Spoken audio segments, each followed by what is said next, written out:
This video is brought to you by contributions to patreon.com/Henry Kathman from viewers like you. Thank you.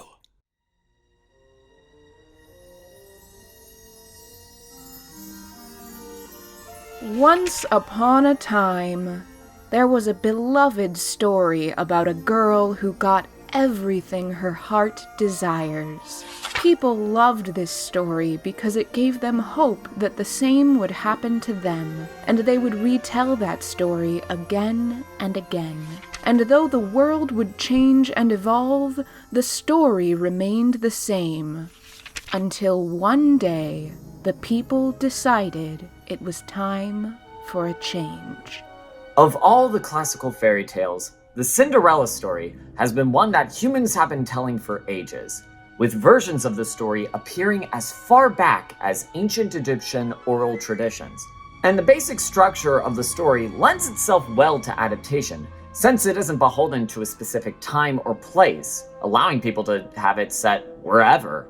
And it only features two major locations, which makes it easier to stage and film, and the characters have been so entrenched into our stories that it is easy to recognize the characters, even with certain changes, especially when transitioning to newer forms of storytelling like film and television, which I believe is a testament to the universality that is at play within this tale.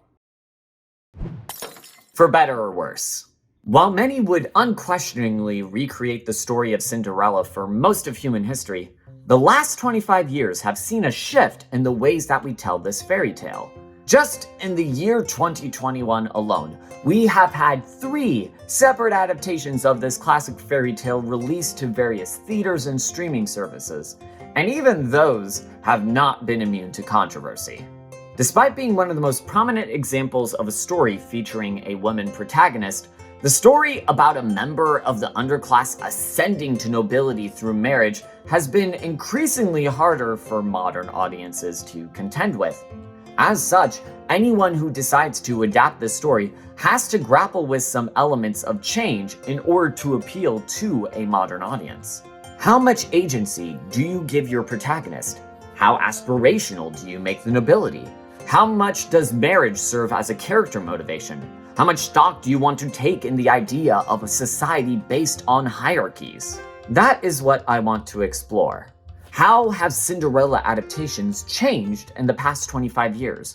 Which of them are the best ones to check out? And how have people attempted to adapt this ancient story in order to fit the problems of our modern world, while also selling an aspirational fantasy? There are a lot of different stories to explore here, so I want to add a couple of ground rules. First, I am only going to be exploring stories that directly adapt the original fairy tale. So, no stories where Cinderella is a secondary character, and I'm sorry, Molly, but Dogville does not count, and it has to be released within the last 25 years. So, apologies to the original 1950 Disney movie and the Julie Andrews TV movie.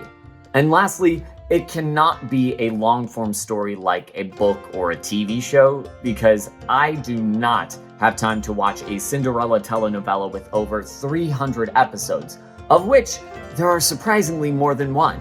So if you're mad that I didn't talk about that time on Once Upon a Time where the prince got killed by the evil stepmother and Ella had to lead a rebellion against the king while riding a motorcycle, God, that show got weird. Sorry, but not sorry. But I'm sure that despite the length of this video that there will still be some adaptations that I overlooked. So be sure to let me know what I missed in the comments below and tell me whether or not it's worth seeking out. In fact, hey, future me, how long is this video?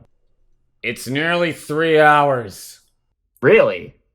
Seems a bit long, don't you think? No, you don't get to pin this on me. This was all your doing.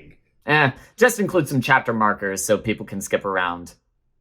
Oh, just you wait. You will soon descend the depths of the editing mines to encounter madness that you can't even comprehend.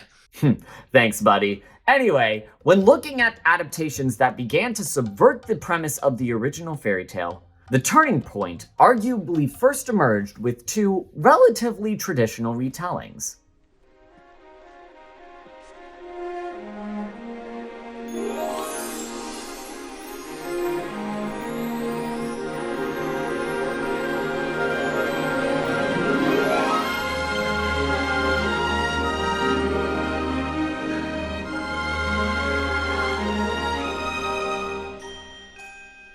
Rodgers and Hammerstein's retelling of Cinderella has been a popular subject since its first TV broadcast in 1957.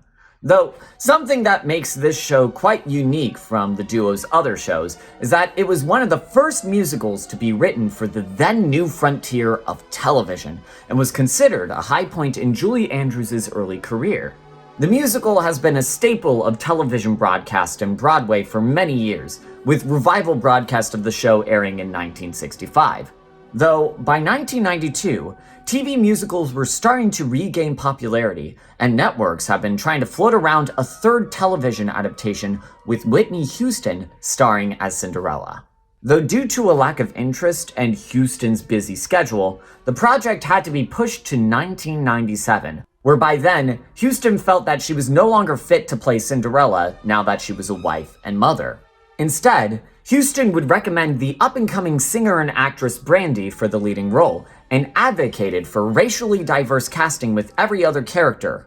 And the result would be probably one of my favorite adaptations of this fairy tale. Seriously, starting this retrospective with this movie feels low-key unfair. Despite being filmed with a relatively small $12 million budget, the costuming, production design, the choreography have aged just as well as this cast. And boy, what a cast it is. Considering that Brandy and Paula Montalban were relatively new to film at the time, it is astonishing how well they are able to play off of seasoned actors like Whoopi Goldberg, Victor Garber, and Bernadette Peters. And their performances are greatly enhanced by Robert L. Freeman's teleplay, which would introduce many modernized elements to the classic fairy tale that we will be seeing throughout the rest of these entries. The most subtle changes first are Cinderella's heightened desire to gain independence from her stepfamily, as well as the prince's desire to remove the kingdom's traditions of being married off. This would begin a pattern for adaptations wanting to remove the elements of Cinderella being saved from her situation by marrying the prince. I'm not sure I want to meet this stranger. I doubt if he has any idea how a girl should be treated. Like a princess, I suppose. No, like a person with kindness and respect. You're not like most girls, are you? What do you mean? And these changes would be further enhanced by the inclusion of songs from other Rodgers and Hammerstein's musicals, including The Sweetest Sound from No Strings, Falling in Love with Love from The Boys of Syracuse, and There's Music in You from The Mean Streets of Broadway. The Sweetest Sound particularly sticks out with me, as it presents another trend that will be presenting itself in many future adaptations, where the prince and Cinderella somewhat meet before the ball is announced, and begin to establish some element of romantic chemistry beforehand. Despite implementing changes that were considered somewhat radical at the time, the film does ultimately stick quite closely to the structure of the original 1957 musical, which honestly isn't that big of a knock against it, but it does reflect how these changes enhance an already solid basis of a musical. That said, the fact that so many of these changes were only because of Houston's involvement with the project demonstrates how having a diverse set of voices within a production process can help to greatly enhance a story. Something that I somewhat worry will become less apparent in some of these future adaptations. If you want more thoughts on this movie, I highly recommend Emily Clark's video on it with Haley Barker Callahan and Catherine Washington. Links in the description. But for now, this movie is going in the S tier. Honestly, I don't know what's going to be topping it from here.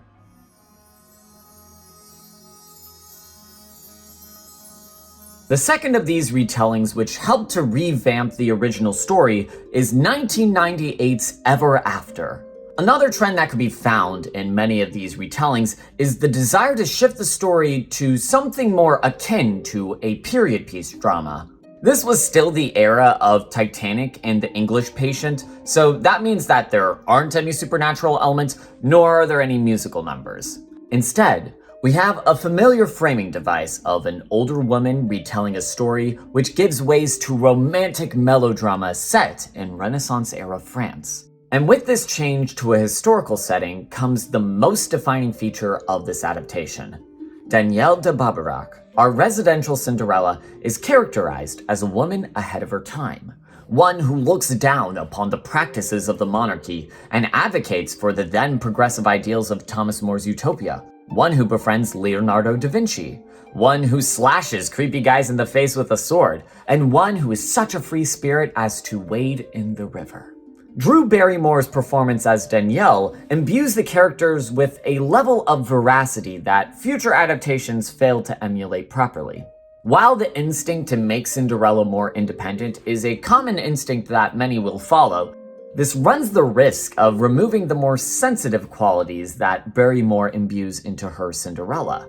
For as often as she's giving away witty responses and punching people in the face, there are many times where she's filling herself with anguish befitting a melodrama such as this.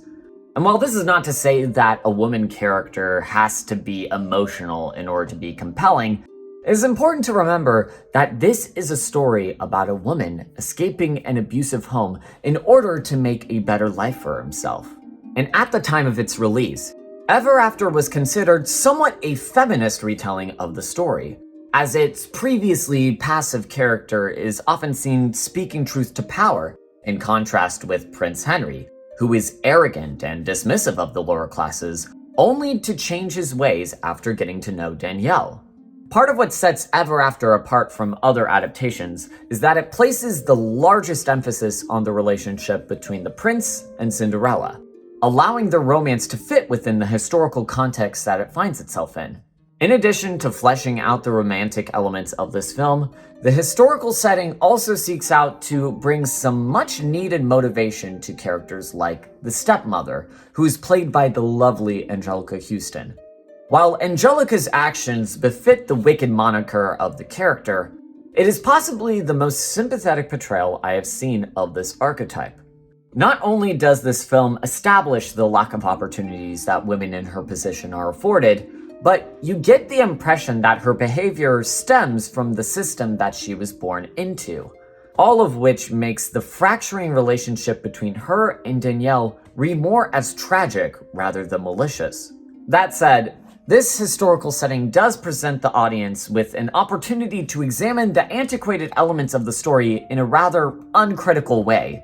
After all, despite all of the horrible abuse that Danielle was subjected to as a result of the strict expectations of the systems around her, she does still ultimately adopt herself into that system. And we don't get much of an impression that things really change after her. It is not uncommon for people to say that Ever After is the best adaptation of Cinderella, as many praise it for the ways that it imbues the story with realism. And while I'm hesitant around any movies that try to achieve realism for the sake of realism, it does help to serve the message that real life is often more messy and complex than that of a fairy tale, while also still presenting a narrative that is rewarding. And because of this, I give this movie an A tier, as this and the 1997 musical present the benchmark for future adaptations to follow, only to fall somewhere between the spectrum of realism and magic that these two adaptations imbue themselves with.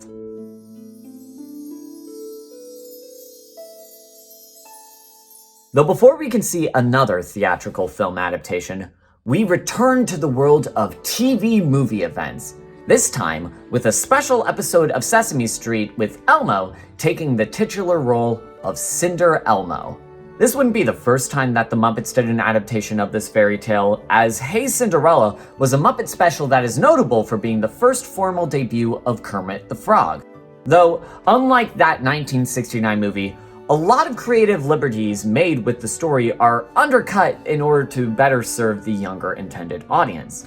Much of this movie progresses without a lot of deviation from the original fairy tale, save for Elmo not marrying the princess at the end, since, he is a 4-year-old. But some of the notable elements of this story are the other members of the human cast within the special. A young Carrie Russell plays the nice but albeit kinda boring princess, who is, by the way, wearing one of the ugliest dresses in this movie. Kathy Najimy plays an extremely hammy stepmother, and French Stewart makes an appearance playing a human version of Elmo's dog, who is transformed magically by Elmo's fairy god person Ted, who is played by Oliver Platt. All of the performances, both human and Muppet, are quite serviceable, though in the spectrum of human performers in Muppet specials, they are no Michael Caine or Tim Curry, though then again, who is? However, the fairy god person Ted does deliver a notable song, "Doing is what makes the dream come true," which reinforces a common lesson told by these adaptations of not just dreaming for something to change, but actually going out there and doing it for yourself. You know, I gotta tell you, this whole idea that a big fairy god person is gonna fly into your window and just fix your life when things get sticky, I find it very shaky, I really do. You gotta take charge of a situation. But what should Elmo do? Make a plan, think it out. Most important thing of all, you gotta do something. Already, there is an impression that even in stories targeted to young children, there's this desire to imbue their protagonist with a degree of agency. Though, there's still some balances that are still trying to be met with these films. I give this movie a C tier, though this comes more from my affection for Sesame Street more than the movie itself. It's not the best thing that the Muppets have to offer, but it could certainly be worse. Lord knows that the early 2000s would not be kind to them.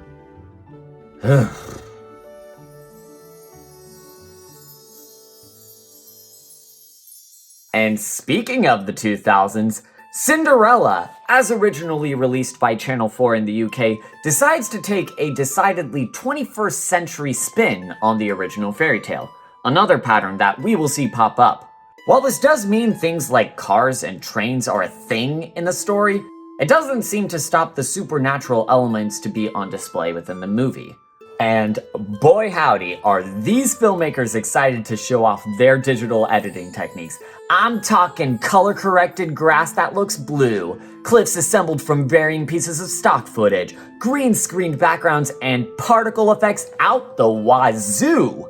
In this version, Cinderella, who uses the Italian name of Zazzola, is set apart from her stepmother and stepsisters by establishing herself as an unequivocal good girl, whereas the rest of her stepfamily is horny as hell. From the seductive attitude of the stepmother, the royal ball feeling more akin to an eyes wide shut affair, and the stepsisters just wearing lingerie while dramatically posing for whoever enters their room? Okay. Oh, and can I get a quick counter for however many times Lucy Punch plays one of the stepsisters? Thank you. In a move to make the stepmother feel more akin to a femme fatale, Zazzola's motivation for going to the ball doesn't stem from a desire to get out of the house, but to stop her stepmom from seducing another man while she poisons Zazzola's father. Unlike previous incarnations of Cinderella, Zazzola's primary motivation and personality trait seems to be her devotion to her parents, as she continually venerates her dead mother for being more virtuous than the stepmother, and caring ceaselessly for the dad. And I should be clear, this is not a knock against Marcella Plunkett's performance as Zazzola, since this was one of the earliest performances in a feature film, and Lord knows it did not give her any favors in the script department. It does, however, feel quite indicative of the lack of subtlety that can be found within the entire cast of this film.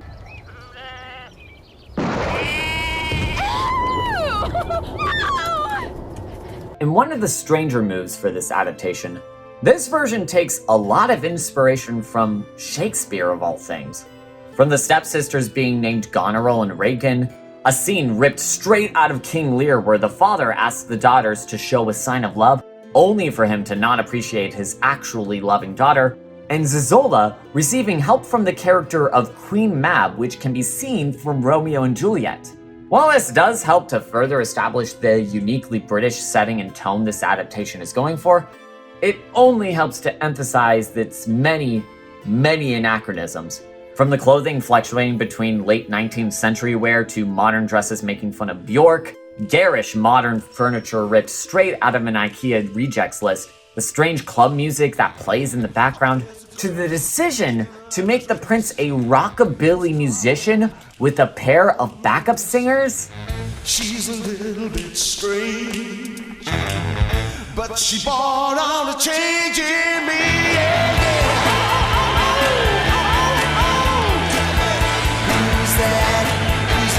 This why. Though, despite all of the changes in setting and tone, these proved to be only surface level. For while they are trying to make this story appear more hip and modern, there's little being actually done to the characters to make them progress past the basic archetypes set forth from the original story. If there was one positive marker to place upon this movie, it's the ways that the villainous characters play into the campy elements of the film, especially Kathleen Turner as the stepmother. Even if it plays a little into the Madonna horror complex that Cinderella often runs the risk of playing into. Overall, I feel like the lack of willingness to change the core story causes this adaptation to largely fail in my mind. And I'm gonna put it in the D tier. If you want to adapt a classic tale into modern times, it does require that you do critically examine the values and ideals that inform the original story. And that's just something this story doesn't seem that interested in.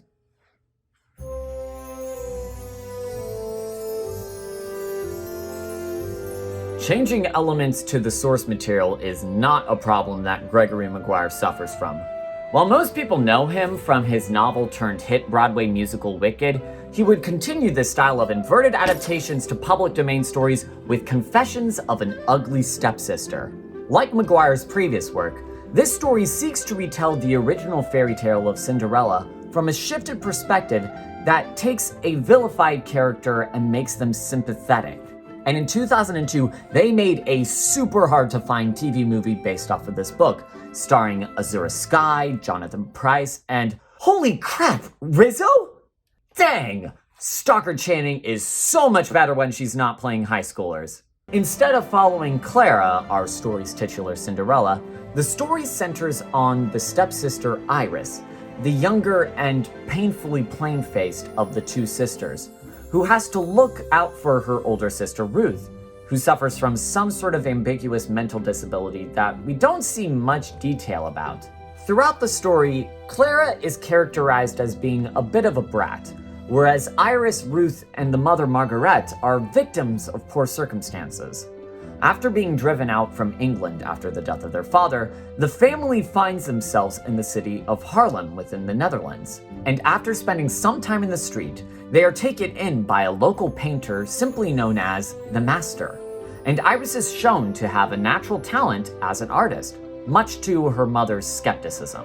Just like Wicked, Maguire uses the confines of the classic fairy tale in order to question established societal norms. Where Wicked challenged the notion of hierarchies, Confessions has Iris contemplating and challenging the strict and arbitrary standards of beauty and ugliness. Throughout this story, the person that reinforces these standards the most is, ironically, Iris's mother.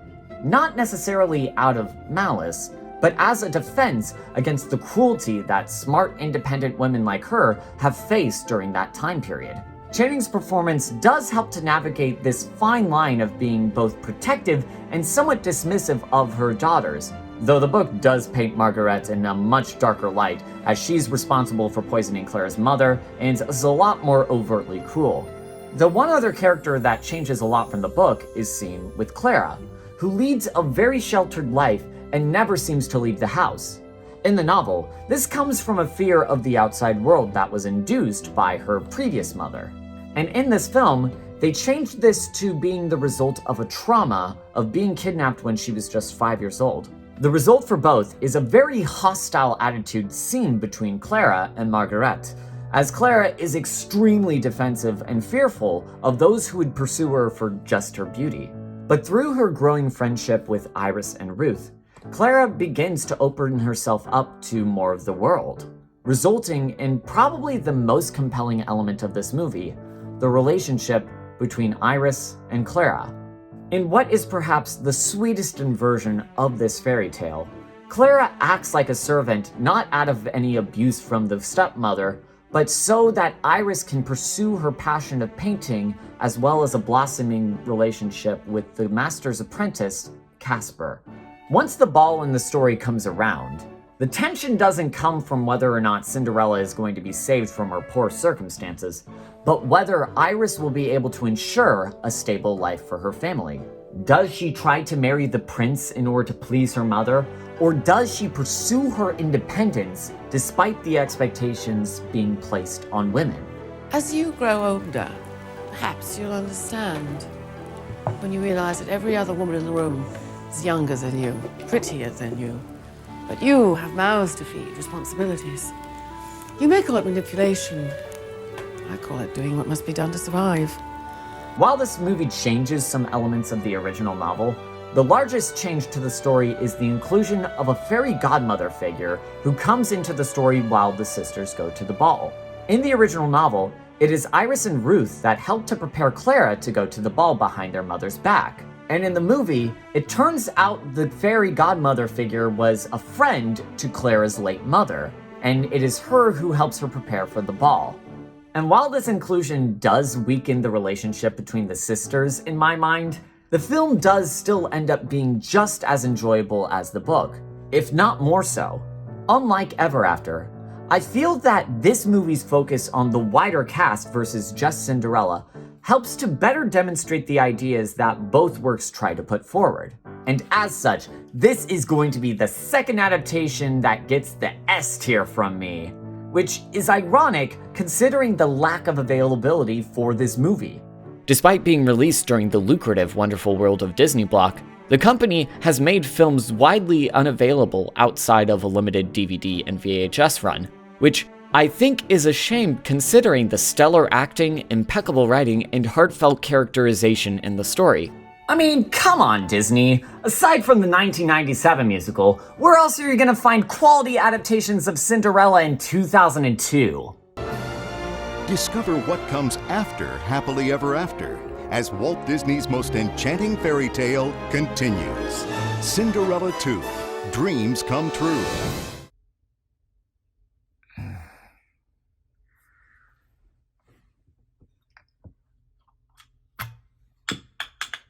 Right. Eisner.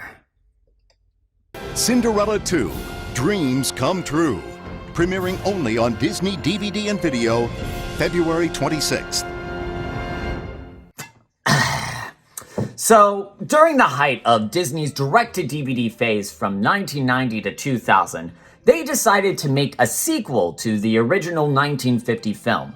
While the inclusion of this movie somewhat breaks my rule of only examining direct adaptations of the story, I feel that it is necessary, if only to demonstrate the Disney company's changing feelings towards the movie that many people once considered one of Walt's greatest cinematic achievements. And in watching this movie, you can even sense the hesitancy at play with the filmmakers and the characters, as even they are skeptical of how necessary a sequel to this story would turn out to be. Maybe you could read another one. Oh, I'm sorry, Gus, but that's the only Cinderella book there is.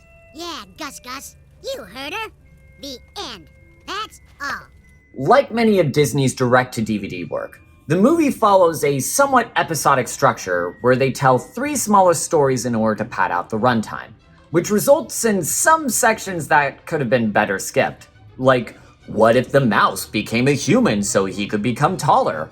What if we gave the evil cat from the first movie a girlfriend? The most interesting elements of this movie occur within the first and third segment. For the first segment of the film, we see an often underexplored aspect to the Cinderella story, and that is the ways that Cinderella deals with the somewhat classist backlash to being a commoner that has now married the prince. For much of that segment, we see the ways that being a servant for so long has conditioned her to do things that would be considered improper for royalty, from making food for herself, wanting to see her old friends, and meeting the high standards that are placed on her by both her king and her governess. That said, I don't want to give this movie too much credit for the segment because that aforementioned governess does away with much of the subtlety that could have been imbued into this story. It's simply not the way things are done.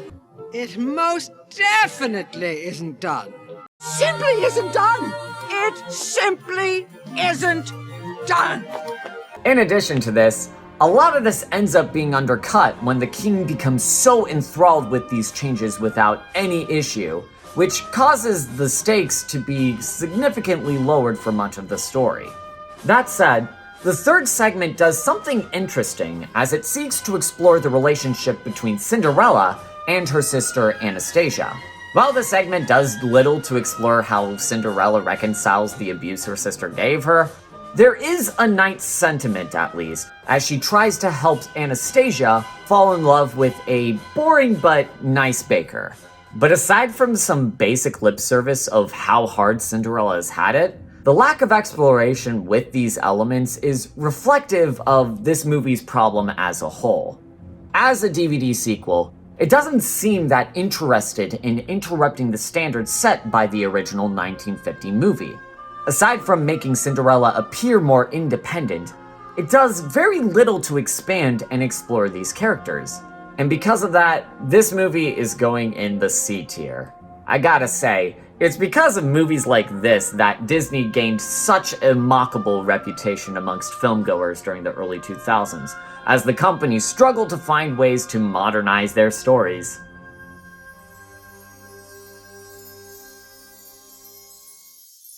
Speaking of adaptations, A Cinderella Story is the first of what would later become the 6 films in the broad Cinderella Stories franchise. And do not worry, we will get to that. The most popular of these incarnations sees Hilary Duff playing Samantha Sam Montgomery, a young girl working at her father's diner after he passed away in the 1994 Northridge earthquake. By placing the story in a modern setting, it does give way to a trend that we will also see in a lot of these future stories, with Cinderella being portrayed as a member of the working class.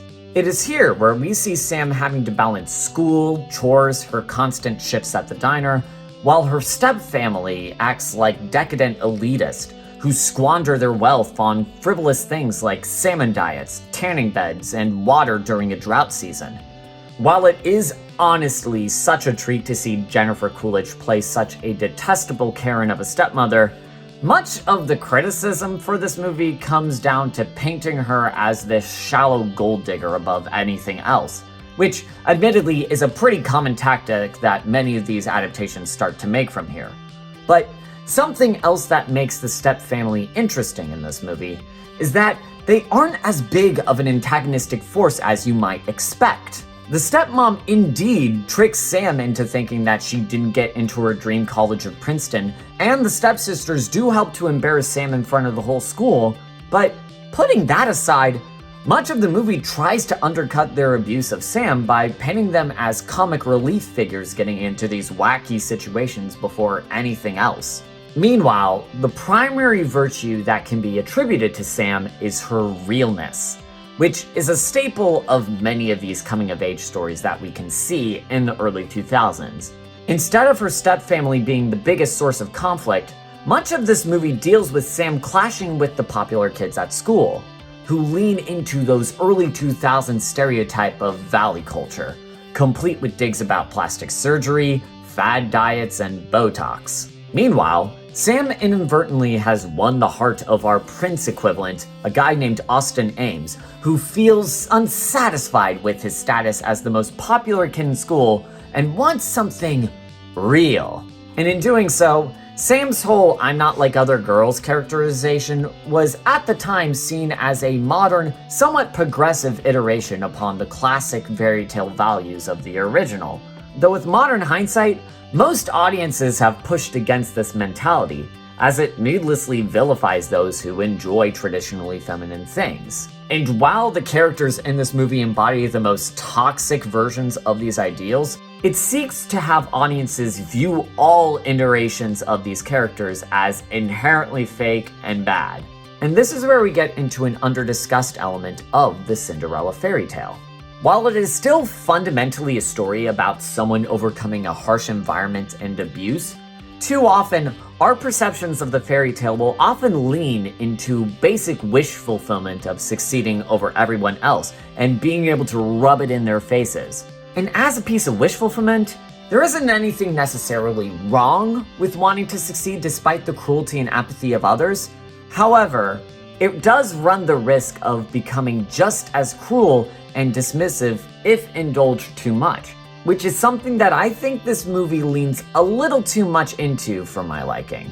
especially as the movie revels in punishing the stepfamily by having them work the same crappy job that Sam had to do, as if it is justified that anyone should have to suffer the same injustices as you in order to move on. To me, the real part of this movie that felt satisfying was not Sam telling off the popular kids or Austin when they made fun of her. It was when the other diner staff left their jobs in support of Sam quitting, as well as her coworker Rhonda offering to house her when she was kicked out. It demonstrates that oftentimes, even the most resilient and independent people do still need support systems in order to escape certain bad situations. And that is why I think this movie is going to be getting a C tier from me. Despite Hilary Duff's great performance and the delightful supporting cast, this film's predilection for slapstick and jokes at the expense of 2000s Valley culture makes this a very interesting time capsule of that era, for better or worse.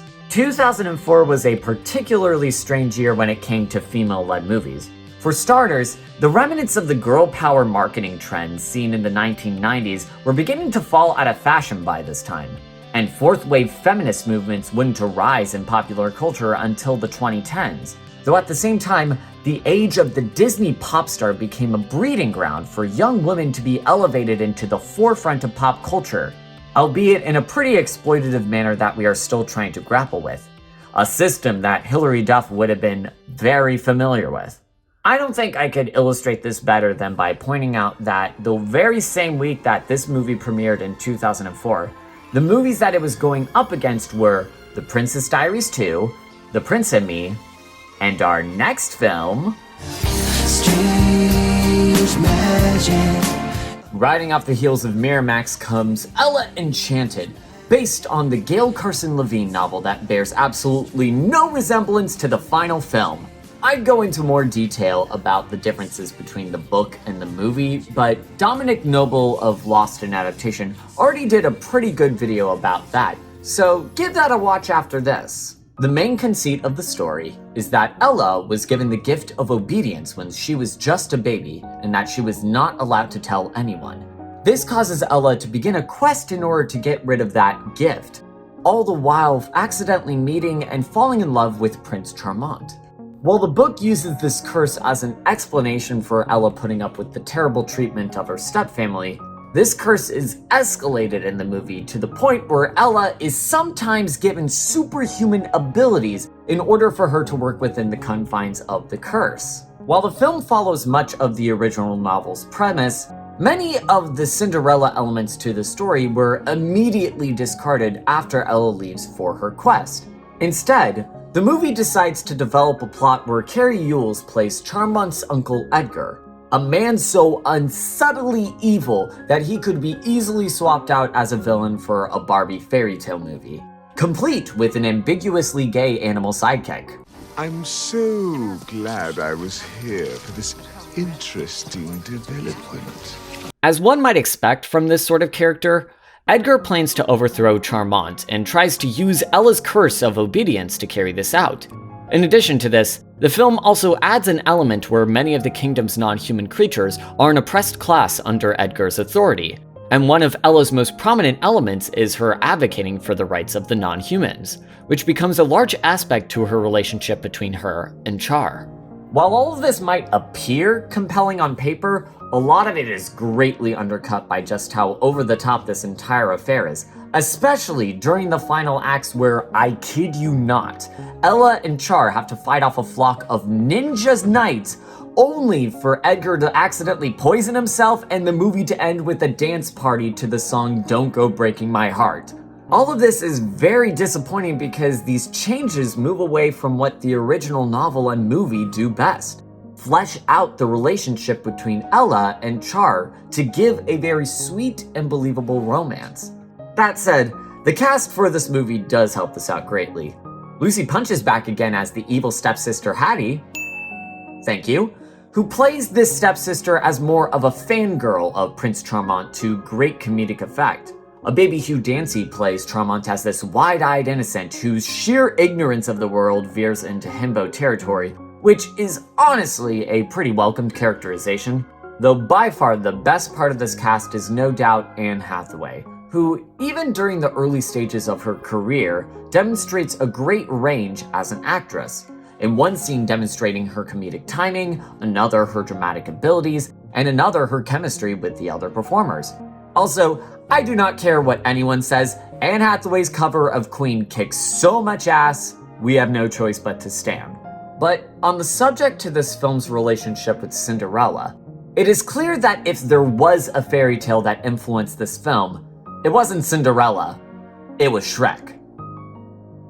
According to Hathaway, this film was originally going to use a screenplay that stuck more closely to the book, though because of studio interference on the part of Miramax, many elements were introduced to the plot in order to help make this movie stick with the irreverent tone of Shrek, complete with pop culture references, sarcastic side characters, and did I mention the Elton John and Queen musical numbers? For audiences in the early 2000s, the notion of a fairy tale felt so mockable to many audiences, not just because there were rightful criticisms of the antiquated values that were originally at play, but companies like Disney were starting to lose much of their relevance and abandoning the types of stories that they helped to popularize in American pop culture. Though in Ella Enchanted's attempts to cash in on the success of Shrek, they imbue this version of Cinderella with a somewhat radical edge that I know they didn't intend. Because this movie made a knockoff of Lord Farquaad with Sir Edgar, it borrows the same plot beat of making traditional fairy tale creatures an oppressed class. And as someone who has spent their life ordered to do things she doesn't want to do, Ella has experienced a lot of things that would make her sympathetic to the plight of these creatures, which motivates her to rally against the monarchy and its policies. You're about to become king. You'll have the power to make a difference in the world, and you don't even care. It's not like I asked to become king. I had no say in the matter. Well, thanks to your uncle, there are a lot of people who have no say in the matter. Nobody should be forced to do things they don't want to do. Take it from somebody who knows. While many future adaptations try to make their Cinderellas more progressive, and believe me, we are going to be seeing many bad attempts, this large focus on Ella's commitment to social justice puts her ahead of many of these other Cinderellas that attempt a similar beat, despite many other shortcomings being made in this adaptation. And believe me, there are a lot of shortcomings to this movie, which is why it's ultimately going to be going into the C tier for me. If you watch this focusing on the romance between Ella and Char, you're gonna at least be in for a decent time, but honestly, watching this movie reminds me of why so many of these Shrek knockoffs got so tiring by the early 2000s. And speaking of Shrek knockoffs, starting tonight, I give you Happily Never After! Hold it. Alright, Happily Never After comes courtesy of one of Shrek's producers, John H. Williams, and boy howdy, is John trying to make that magic happen a second time with this movie. That's right, it's Discount Shrek Warehouse. Come on down. This Labor Day, we got anachronistic pop songs to round out the soundtrack, modern pop culture references that will be dated in 2 years, and animation farmed out to not one, not two, but 3 separate production companies, and a voice cast of trendy celebrities, including the last film role of George Carlin before he died. It's Discount Shrek Warehouse off of the Lassiter and Katzenberg Highway. So the core premise is that all fairy tales are being controlled by a wizard who is somehow tasked with making sure all the fairy tales play out in their traditional forms. The implication seems to be that these characters are stuck in an endless cycle where they will be repeating these fairy tales whenever the good guys get a happy ending, which becomes even more perplexing since some of these characters seem to have some awareness of this cycle, and I am not the person to care about plot holes. Lord knows life is too short for that. But the premise of the story alone raises way too many questions. Are these fairy tales following some sort of time loop? What happens to them after their happy ends? Do they just forget everything? How do some characters know about other fairy tales? Do these characters even have free will if the wizard controls the story? Is the wizard a god, forcing creatures to act out his will? And why do they keep making MILF jokes about the stepmom? Whoa! Ouchie, mama! Yeah, so this is one of the worst movies I've ever seen. With the strange premise established, the stepmom somehow takes control of the wizard's magic in order to rule the kingdom and all the fairy tale stories. And this is where our Cinderella comes in, as she believes that the prince will be able to defeat the stepmom and save everyone else. So she sets out with the wizard's sidekicks to go and find the prince. There is a lot I could go into when it comes to these baffling decisions, but I want to primarily focus on how this movie portrays Cinderella, voiced by Sarah Michelle Gellar. Aside from a kinda nice design, this Cinderella is possibly one of the most passive portrayals of the characters that I have ever seen, which is ironic considering the film's entire premise of inverting classical fairy tales. For much of this movie, Ella is just infatuated with the prince and wants to go to the ball just to have a chance to meet him. Now, when the stepmother does take over the kingdom, this could be a chance for her to realize just how shallow he is, but we never really get a chance for her to change her mind on this. Instead of developing Cinderella, the movie spends a majority of its runtime developing Rick, a servant of the palace who is also in love with Ella. Because Rick isn't just any kind of guy. He knows what a bad fit the prince is for her. He's always looking out for Cinderella because he is such a nice guy. Like, no disrespect to Freddie Prinze Jr., but Rick is by far the worst element of this movie for me. Instead of giving Cinderella a chance to change her life and take back control from the stepmother, so much of her development entirely centers around her that Rick is the one that she wants to be with, even though he is an entitled, petty, and dismissive throughout most of the movie.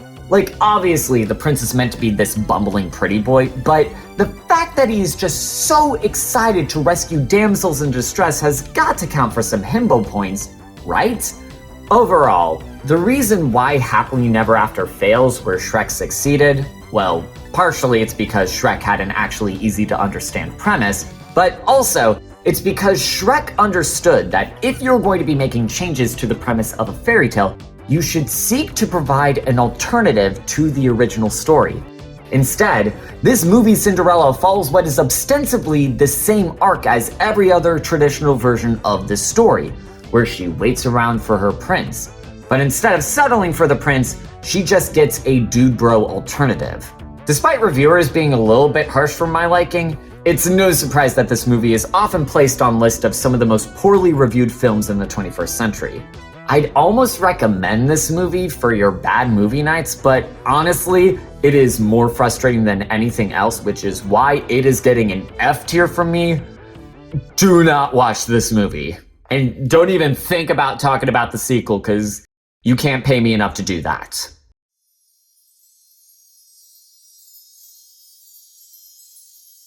Horror is a genre that works quite well with fairy tales, as it is predicated upon pushing audiences into the uncanny and unexpected. Hell, Del Toro has made an entire career out of this. That makes it surprising then that there are so few adaptations that have tried to take the expected beats of Cinderella in order to make it into a horror story. What we do have in terms of horror adaptations primarily come out of East and South Asia, including several horror mangas, and our next adaptation, the 2006 Korean horror movie simply titled Cinderella, directed by Mon Dae-bom and written by Kwon Soo-son.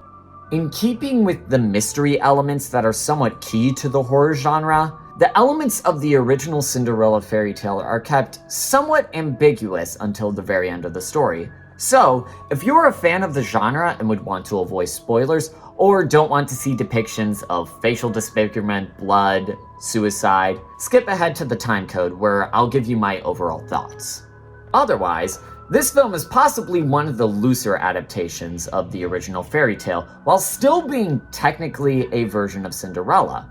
albeit one with a possible alternate ending to the original fairy tale.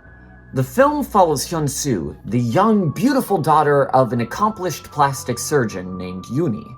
At the beginning of the story, Hyun-soo's friends begin to undergo plastic surgery when they start to see a ghost that is asking for her face back. After many paranormal encounters, the ghost soon begins to kill Hyun-soo's other friends in extremely gory scenes where their faces begin to be ripped off. These murders lead Hyun-soo to investigate her mother's plastic surgery clinic, causing her to suddenly remember these repressed memories of being caught in a car explosion when she was very young, and her mother performing plastic surgery on her. And in doing this, she finds out that her mother illegally adopted a young orphan, used her face to replace Hyun-soo's, and kept the orphan locked in the basement until she committed suicide on Hyun-soo's birthday. And because of this, her ghost is now coming back to enact revenge on Hyun-soo, the sister she never got to have. Ultimately, the ghost is only able to stop her murderous rampage when Yoonhee repents for her abuse and goes with the ghost into the afterlife, which results in an interesting twist. In watching this film, audiences might have expected Hyun-soo to be our Cinderella character, when in actuality, we were following the ugly stepsister. And while this film forgoes many different elements of the story like the ball, the glass slipper, or the prince, it does offer an interesting perspective on the dynamics at play within Cinderella's family. Whereas other adaptations might be satisfied with Cinderella either cutting out or forgiving her family for their mistreatment, the movie delves into the unexplored realms of brutal revenge. And by setting this story in a hypothetical timeline where Cinderella never got her happily ever after, you get to see what happens when you push a character like Cinderella to her limits. One of the biggest criticisms given to Cinderella as a character is that she is passive to the point of needing people like the fairy godmother and the prince to solve her problems for her. And many of these adaptations have made a point of defying and subverting these sort of criticisms. Though this film is one of the first adaptations that seems to grapple with the fact that Cinderella is a victim of abuse, and that often such victims are kept in these situations not out of some inherent passivity, but a lack of agency that is inflicted by their abusers. And like other Korean ghost stories, the ghost of Cinderella is symbolic of the ways that abuse perpetuates itself from victim to abuser in an endless cycle of generational trauma until a victim can either escape or perhaps the abuser face their consequences. Even though this adaptation leaves out many elements of the original fairy tale to come to this conclusion, it does offer an interesting critique of the ways that society encourages to cover up our flaws. Both our superficial flaws through things like cosmetic surgery, as well as our emotional flaws through keeping secrets from the ones we love. Which is an interesting extension of the whole looks can be deceiving themes that are present in so many other adaptations of Cinderella. Ultimately, this movie is going in the B tier for being a refreshingly original take on the original fairy tale, albeit a loose enough one that makes it kinda hard to recommend for people who aren't into horror movies and are more fascinated with the fairy tale elements of Cinderella. I will say, as of recording this video, it is free on YouTube and you can find it in the description, so give it a watch and let me know what you think.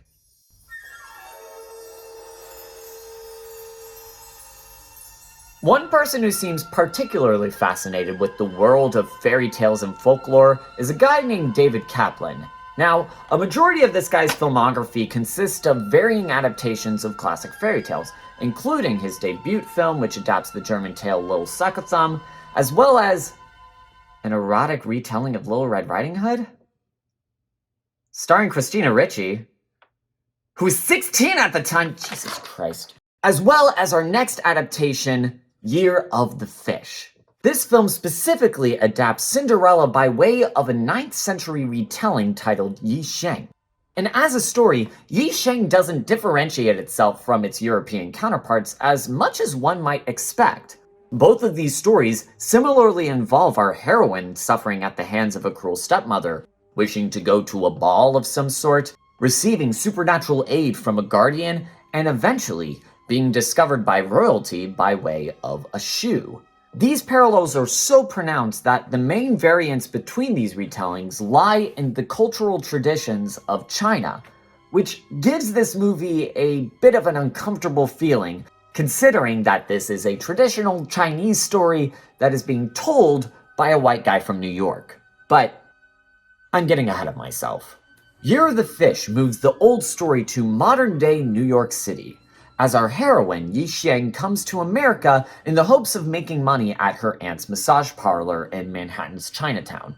And aside from this main premise, the other major feature which sets apart this movie is its strange rotoscope style, which I hoped looked impressive by 2007 standards, but I am unsure if I can properly call this rotoscope, as it looks like a simple filter applied to the movie.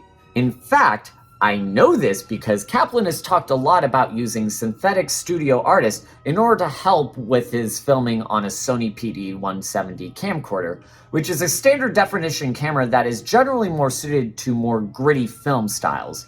But after filming, Kaplan wanted to use this software in order to give the movie what he would call a storybook quality.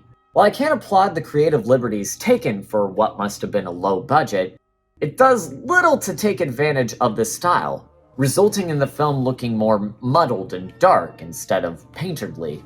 The only place where this rotoscope seems most pronounced is when we get to see some of these supernatural characters, which... Okay, so obviously, as a white dude, I don't think it's really my place to say whether or not this movie counts as good representation of Chinese immigrants or sex workers, though it really does call into question whether or not this was Kaplan's place to tell a story like this. According to Kaplan, this movie primarily takes inspiration from his time living in Manhattan's Chinatown, which does give way to some decent performances from actors like Tia Xin as the evil stepmother figure, Ken Leung as the romantic love interest, and An Yuen playing Yi Xiang. But even with these performances, this movie does feel like a pretty amateur production, as the stylistic choices seem to supersede all other elements of the story, with one particularly strange example being these two moments where there's a black iris that closes around a shot in order to emphasize points that the audience can already pretty easily understand. Like, yeah, movie, I know that the mysterious lady is gone. We don't need a circle telling us that. Though production qualms aside, how does this movie stack up as an adaptation? Given some of the strange directorial choices to this film, it does help that this story sticks pretty closely to the original Chinese folktale. The original story sees Yi Xiang receiving a goldfish as a present, and in some versions of the story, it is the spirit of her ancestor taking the form of a fish in order to watch over her.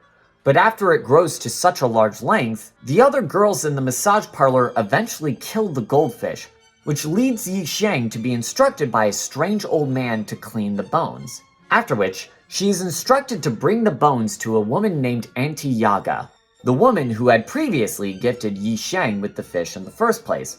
After doing so, the family is off to celebrate the Lunar New Year at a grand banquet, and Yi Xiang takes the bones to Auntie Yaga so that she can also attend this banquet. This leads her to find Auntie Yaga's sweatshop, where the workers are making her a dress out of their tears? Okay, Dave. This leads to the workers escorting Yi Xiang to the banquet, where she runs into her love interest, a musician named Johnny who plays with this band, only for her to be recognized by the other girls in the massage parlor. The original tale has a similar plot beat of Yi Xiang leaving behind a slipper, which fascinates the Emperor for its unusually small size. Though this beat is entirely absent from the film for some reason. Instead, the story ends with Johnny then being invited to come to the massage parlor, where he recognizes Yi Xiang, and the two marrying each other and paying off Yi Xiang's debt. For all of its bold stylistic decisions, I feel like the biggest problem with Year of the Fish is how it doesn't lean as much into the boldness of its story as it should.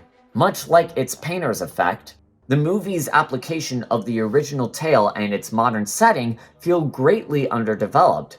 Just as more could have been done to achieve the rotoscoping effect that Kaplan desired, more could have been done to examine the Yi Xiang myth and its significance, as well as the modern perspectives of Chinese immigrants and sex workers.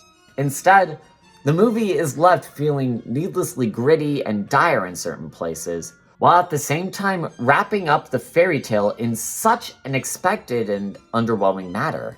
Part of this feels like it was at the hands of the film's small budget, but I feel like this movie would have benefited more if it were to more closely examine the ways that the modern experiences of Asian Pacific Americans apply to this original story, and thinking about what Yi Xiang wants as a protagonist.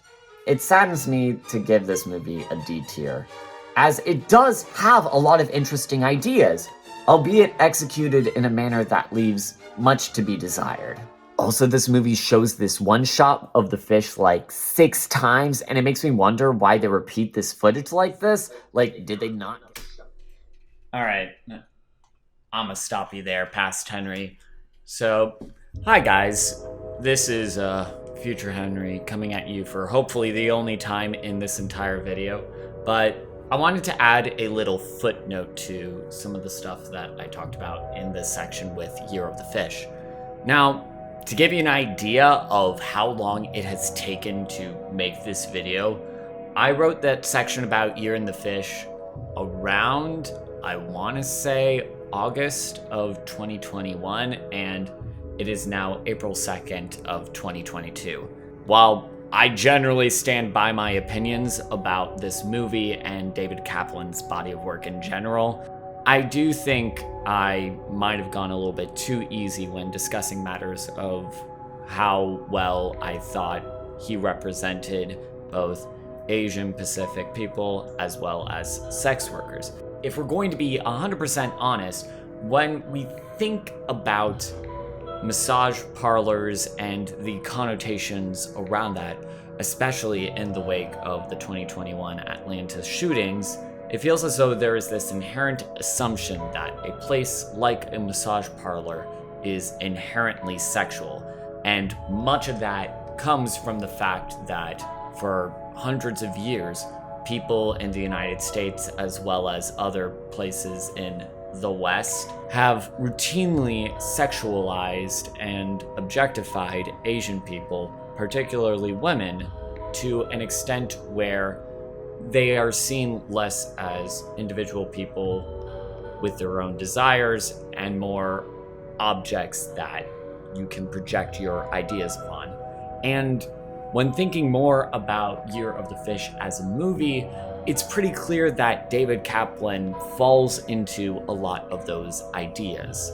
For one, the fact that Yi Xiang within this movie, for as decent her performance is, the fact that she displays fewer motivations other than this ambiguous idea of helping her parents out back in China, not to mention the fact that we never get any of her opinions about what it is like to move to the United States and to feel that transition, somewhat demonstrates that this is a very outsider perspective telling a very, very specific kind of story. And I do stand by my idea that David Kaplan probably shouldn't have been the filmmaker to tell a story like this. What made me want to especially make this footnote is the fact that for a good amount of time, up until relatively recently, there were very, very few American-produced films with predominantly Asian casts being produced and marketed to such an extent. And the fact that Year of the Fish was one of those primary examples for the longest time, a movie that gives very little depth to a lot of the other female characters, failing to question any of the institutions that would make someone work in a massage parlor, not to mention the somewhat voyeuristic ways that Kaplan observes Chinese culture without really observing and questioning and analyzing his own relationship to it, really demonstrates the fact that Year of the Fish had all of this potential and simply failed to meet it because the people that made it were unwilling to question and internally examine some of the stuff that they were grappling with. Though once again, I do want to reiterate, all of this is coming from the perspective of a white guy who's trying his best with all of this and could be way off base with some of it. But I have put a couple of sources in the description that examine the United States' very gross relationship with Asian Americans and the whole purity culture that kind of informs a lot of the weird baggage this movie has. So I really recommend that you give that a read if you're more interested in learning about these topics. And hopefully this should be the last time I interrupt the video like this, so sit back, relax, and enjoy the rest of the video.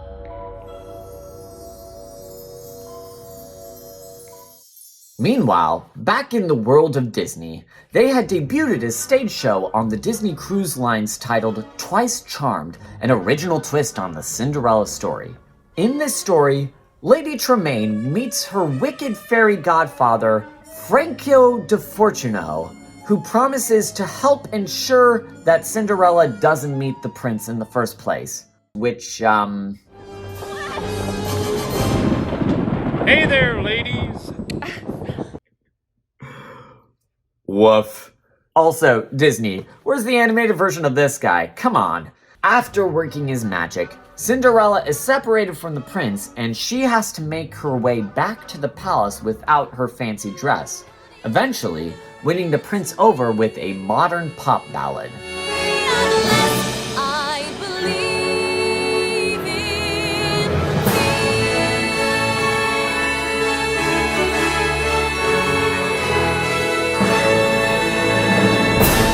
Perhaps it was the fact that the stage show was a fairly popular staple of the cruise lines, or maybe it was because the direct-to-DVD sequels were in talks of being phased out, but the basic premise of this stage show would soon share a same premise as our next adaptation, Cinderella 3: A Twist in Time.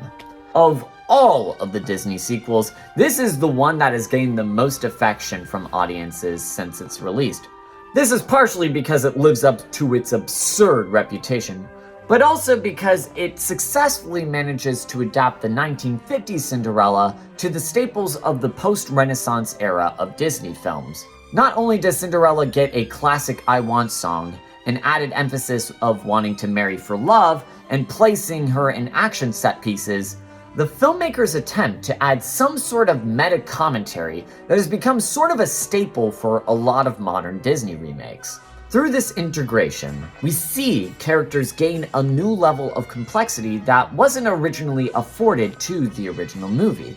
Not just in Cinderella, but in the veritable himbo that is the prince, the lonely Anastasia feeling conflicted by her mother's wishes, and the king becoming a more kind-hearted guy who empathizes with Anastasia to the point where some people are sensing romantic tension.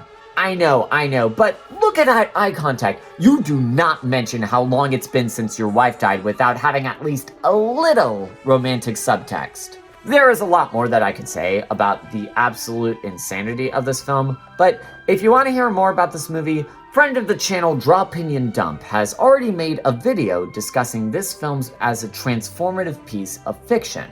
Instead, I want to focus on this movie as a barometer for where the Cinderella story sat within pop culture by 2007, simply by comparing these two sequels.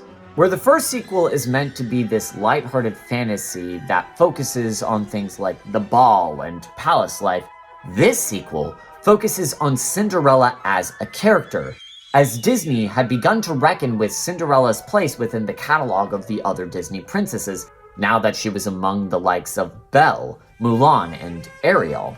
And in applying the Renaissance formula to this classic princess, they were able to compromise with a character that had been given so much more agency in her emancipation, to the point where it somewhat downplays the assistance that she gets from the other characters.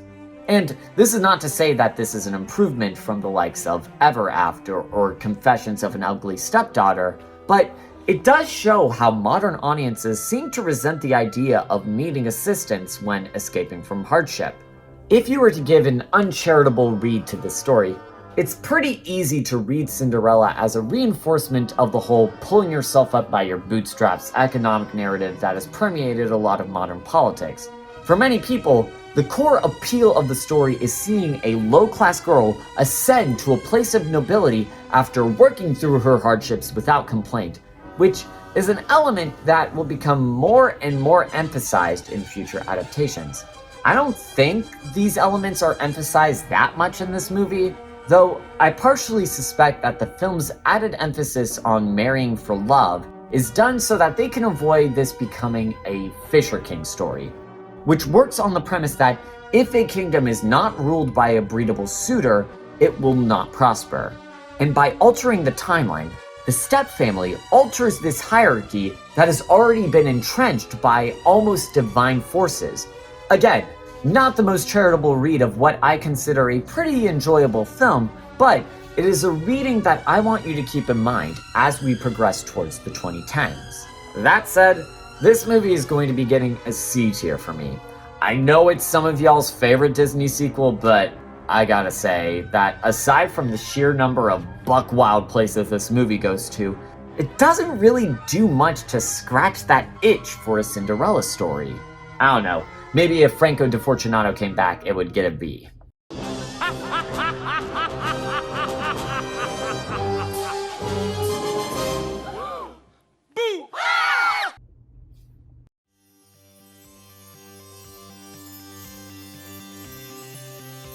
Another Cinderella story continues the proud tradition of Warner Brothers snatching up the latest breed of Disney talent with this 2008 TV movie starring Selena Gomez. In order to take advantage of Gomez's rising star power, they decided to make this movie a musical where she plays an aspiring young dancer named Mary, who finds herself adopted by a washed-up pop star named Dominique, played by Jane Lynch, who definitely knows what kind of a movie she is starring in. Skin, and that's the truth. All your sisters just look uncouth. You give your man a heart attack, cause you got acne on your back. But baby got back knee. Look, I said she knew what kind of movie she's starring in. I didn't say anything about it being good. When comparing this movie to previous incarnations of a Cinderella story, one of the biggest changes that are made with this version is how there's much less focus on making our Cinderella character suffer within her situation. And this makes sense to a certain degree. One of the darker elements to these types of stories is that they can reinforce the idea that one must endure humiliation and abuse in order for someone to deserve their just reward at the end. As laid out in Linda Parsons' 2008 paper, Ella Evolving, in many traditional tales, being rewarded with the prince and the security of marriage is the result of the heroine's submission and suffering, along with her beauty rather than her agency. The embedded messages of suffering and silence, attaining beauty, being chosen, and living happily ever after encourage young girls to adopt these desires, which are deemed appropriate within patriarchy. While I do think that such readings ignore the elements of the story that grapple with themes of abuse, it does demonstrate one of the larger dilemmas adaptations are grappling with by the year of 2008. Where our 2004 Cinderella story has Sam facing the difficulties of working in a service industry while also being exploited by her family, 2008's Mary can sarcastically endure her family while demonstrably facing way fewer difficulties than her 2004 counterpart. While this movie also has a masquerade ball where Mary meets her Prince Charming in the form of a bland pop star named Joey Parker, I was extremely surprised when the two were almost immediately able to get together by the second third of this movie, effectively ending this story as an adaptation of the fairy tale for the last 30 minutes in order to focus on their relationship as well as Mary's dancing dreams. But in addition to this, while Dominique and her sisters do some cruel things to Mary, the movie spends so much of its screen time ridiculing them that it feels like the filmmakers are trying to soften the bite of their poor treatment of Mary. All of this leaves me somewhat conflicted when viewing this movie. On one hand, I think that too many retellings of this story like to overstate the almost fetishistic degree of suffering that is at play within its heroine. On the other hand, when such abuse is portrayed in such a lax manner, I worry that it could come off as dismissive of people that are also in situations like this. And while it is clear that Mary has a much more privileged position than Sam, in 2021, we have become more aware of the ways that even the most privileged people within our society are not immune to such abuse. And I don't mean to say that this movie does a worse job than its 2004 counterpart. To be honest, I enjoyed some of the side characters way more than the first movie. But by 2008, it's clear that there isn't as much of a desire to see the hardships within these Cinderella adaptations, but more of a focus on the wish fulfillment that comes from getting everything that you might want. With this in mind, this movie is going in the D tier, but it does leave me wondering how the rest of these movies are going to be coming into play now that we are entering this transitory period of the 2010s.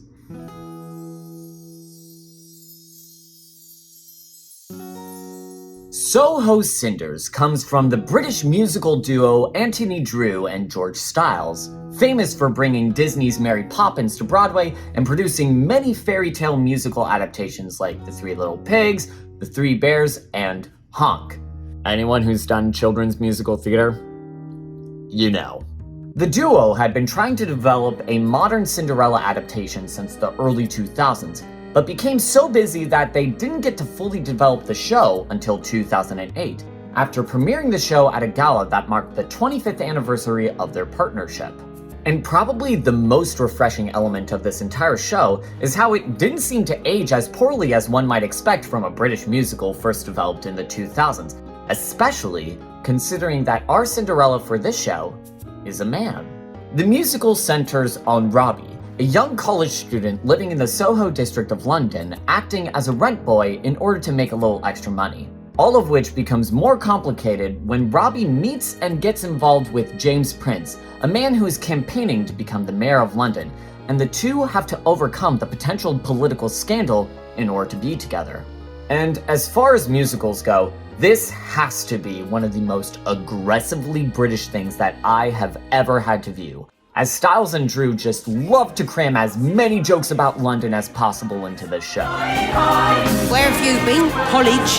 Who do you think you are, Carol Cockin Balderman? Ha ha ha, yes, totally understood what was just said.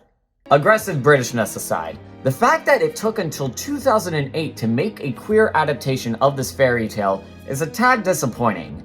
Albeit a change that is quite welcome amongst the sea of heterosexuality that all of these other adaptations are going to be. It is extremely welcomed by the fact that Robbie's gayness doesn't act as a form of internal conflict, as is often the case with a lot of other pieces of queer media. He clearly has a decent internal life and some form of support around him, but it doesn't shy away from the ways that homophobia negatively affects his life. This is probably best demonstrated in the most provocative part of this musical, the song Wishing for the Normal, where Robbie and his best friend Velcro, look, I don't know why she's f***ing named Velcro, just go with it, have the standard I want song that is expected in these kinds of stories. But instead of wishing for things like a Hollywood career or an upper-class lifestyle, the song primarily centers on them wishing for a stable life shared with the people they love. Which I realize is kinda rich coming from two wealthy musical producers, but after 2008, there was just something extremely relatable of wanting to just have a life that doesn't feel crushed under the weight of our modern capitalist world. And this is the driving pathos of this adaptation, as Robbie has to grapple with the difficulties of living as a marginalized person in our modern world, where more so than every other adaptation thus far, the dilemmas between fairy tale wish fulfillment and modern cynicism take the front row seat as Robbie and James try to find their way together. Granted, it can be argued that shows like Little Shop of Horror and Hairspray explore these struggles way more thoroughly and effectively, but in terms of modern adaptations, this musical does way more to illustrate the working class undertones that can be found in this original fairy tale. This is why I'm going to be putting this musical in the B tier. Though, admittedly, this partially stems from the refreshing decision to add more queer characters to this tale. As a musical, it doesn't do anything particularly spectacular in terms of its music, staging, or acting, But I do think that in terms of modern adaptations, it shows that fairy tales like Cinderella are so pervasive because they are able to adapt this recognizable structure in order to illustrate the struggles of different identities within different societies. For as long as there are people marginalized by a society, be it for class, race, sexuality, or gender identity, the Cinderella fairy tale offers a fantasy where you can be taken away from your poor circumstances and be rewarded for enduring the abuse that the world has given to you. And as we enter an era where more people are becoming conscientious of the ways that society marginalizes certain people, it will become more interesting to see how these stories reconcile this fantasy with the systemic changes that are needed in order to make them a reality.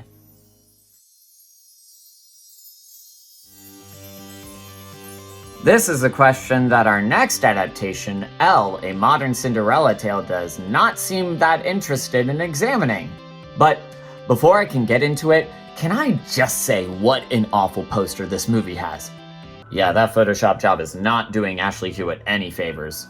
Directed by a duo known as the Dunson Twins and written by way too many screenwriters, Hewitt plays Elle, an intern at her uncle's struggling record label who has lost the motivation to sing after her parents died in a plane crash. And believe me when I say that this movie is very similar to the plot of another Cinderella story, as both Cinderellas want to achieve their artistic dreams, accidentally win the heart of a pop idol, get embarrassed by some mean girls after they reveal their crush on the pop star, only for the pop star to not care one iota and the two for them to make it together without any conflict. Yeah, this movie is something. The primary thing that sets this film apart from another Cinderella story are the ways that the movie makes Elle's situation somehow feel even more lax compared to Mary's. One of the most notable examples is her Uncle Alan, who seems to be taking the position of both the evil stepmom and fairy godmother archetypes. In some scenes, he's this source of potential conflict and hardship, whereas in other scenes, he's acting as a comforting presence who is realizing just how important Elle is to him, and also being instrumental in her achieving her dreams. The problem lies in the fact that the filmmakers want to show off Elle overcoming adversity in order to achieve that Cinderella ending, but they don't seem that willing to actually engage in the potential drama of the story. And while I don't want to be too hard on her, this is not helped at all by Ashley Hewitt's acting abilities, as her lack of experience hinders her ability to convincingly demonstrate the conflicted feelings and sadness that could be seen for a character who had lost her parents at a young age. But all of this leads me to my biggest problem with the movie. It's clear that the film wants to make Elle as relatable as possible to the audience. Despite her working at her uncle's record label and having a pretty easy way of achieving her dreams of becoming a singer, much of the film places a large part of Elle's motivation in her auditioning for a scholarship to Berkeley, which the film paints as some sort of logical step to becoming a pop singer, instead of knowing people on the inside of the record industry and taking advantage of those connections. You know, the thing that Elle already has with her uncle. Despite being billed as a modern Cinderella tale, there is little that this movie does that hasn't already been done in many of these other adaptations, which would result in a movie that would be boring were it not for the absolutely buck wild stuff that this movie does in the final act. So, this ending. Once again, the evil stepsisters are taking a backseat in the narrative. Instead, the primary antagonist for this movie is a girl named Candy Kane, a British YouTube star who is signing onto the uncle's record label. But she becomes jealous of Elle and threatens to sue the entire record company if Blando McPopstar doesn't break things up with her.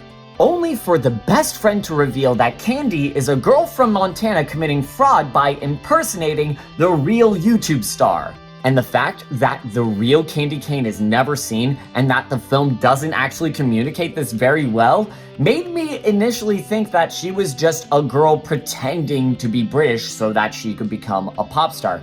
Though by the end of the story, any absurdity that could have been derived from this plot is just completely lost.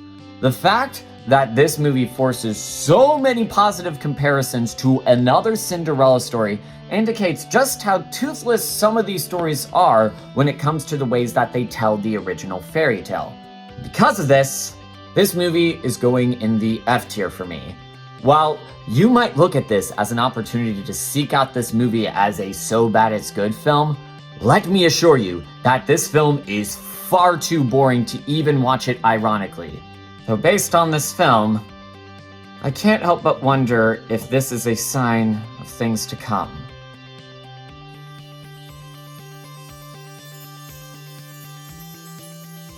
Continuing the trend of Cinderella adaptations tackling show business, A Cinderella Story Once Upon a Song stars Lucy Hale as Katie Gibbs, an aspiring singer forced to work for her stepmother who runs a performing arts academy. While it is strange that these future entries in this franchise never attempt to reach that same level of groundedness seen in the first movies, perhaps it's because such narratives better appeal to the Hannah Montana, iCarly sensibilities present into the early 2010s. Maybe it's easier to craft a Star is Born style narrative than one of a working class girl. Or perhaps this serves as a better star-making vehicle for the actresses that take the Cinderella roles in these stories. Going forward, I don't want to necessarily recap every plot point made in these movies, since they all follow a similar plot beat, where our Cinderella character meets our prince character, a performer who wants to become a more independent artist, having to deceive the pop star in order to appease the stepmother, only to eventually reveal her talent to the adulation of the audience and the prince. While this movie follows the basic formula established in the previous two movies, the comic relief portions of this movie are enhanced to a chaotic degree. Some of these elements include a stepbrother constantly destroying a house, a fake Indian guru who is actually from New Jersey, a recurring bit where our prince has to listen to musical acts while peeing, a really uncomfortable sequence where Katie loses her clothes and has to find her way back into her house completely naked, and an extended dance sequence set at a Bollywood-themed school dance. Well, now, how lovely. But I've seen better dancing at a Filipino prison, too. This movie gets uncomfortable in places. Moving on. Sheer madness aside, what makes this film notable is how it illustrates how dysfunctional and manipulative Katie's family is and uses it to create a couple of compelling moments. Missy Pyles plays the stepmother as this shallow, cruel woman similar to Jane Lynch and Jennifer Coolidge. While she is treated like a punching bag to the plot, it doesn't hesitate to show how she is able to use her institutional power in order to potentially ruin the lives of Katie, her step-siblings, her friends, and those who work with her. When Katie has to make it seem like the stepsister can sing and write songs for our prince, it is primarily used for some decently comedic scenarios, but it also gives way to a couple of moments where the stepsister reveals how she doesn't have anyone else that she can truly confide in. Listen, Toadie, he's not falling for you. He's falling for me. I just don't know who me is anymore. Why are you nervous? You're not really singing. All you have to do is stand there and look pretty. Have you ever thought about how that makes me feel? You have talent. You could go on American Idol and forget about the rest of us. This is like my only chance. Pretty doesn't last very long. And this goes for the younger brother as well, who initially seems like the standard annoying brother character that you see in these kind of shows and films, but okay, well, it kinda is that, but it is also born out of him acting out for attention after being neglected by the rest of his family. And this movie continues the trend of making the step-siblings a much more sympathetic set of characters within these adaptations, as we see them less as comedic antagonists, but as people who are also suffering from the same abuse that the Cinderella character is suffering from. I thought you hated me. Are you an idiot? You're the only person who knows my birthday. The only one who says goodnight to me. The only one who makes me mac and cheese. You're annoying and ugly, but I sort of love you. And while it can be argued that this is something that the previous Cinderella story movies were building up to, the performances of Lucy Hale, Megan Park, and Matthew Lintz add much more depth to this material, as they are able to play into these roles with a greater degree of honesty than the previous movies. And while I think this film is an improvement from the previous entries into the franchise, the fact that they offer little resolution to this conflict other than a "I guess I love you" exchange thrown in during the third act makes it overall a little bit of a disappointment. But despite that, this movie is going to be going into the C tier for me. I can honestly say that it has some good performances, some decent songs, and is way more of an enjoyable watch than the first two movies for me personally. But seeing this adaptation rehash the same A Star is Born plotline present in so many of these other adaptations, including the future Cinderella stories, just makes me almost dread what is to come.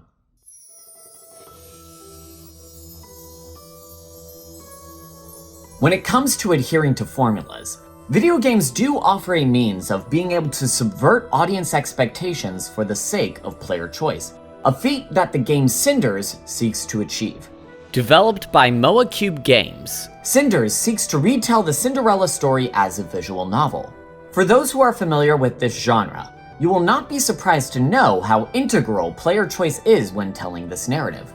As a player, you help to determine the fate of Cinder by choosing who to befriend, seduce, and ally with as you try to gain your freedom from your stepmother, Lady Carmosa.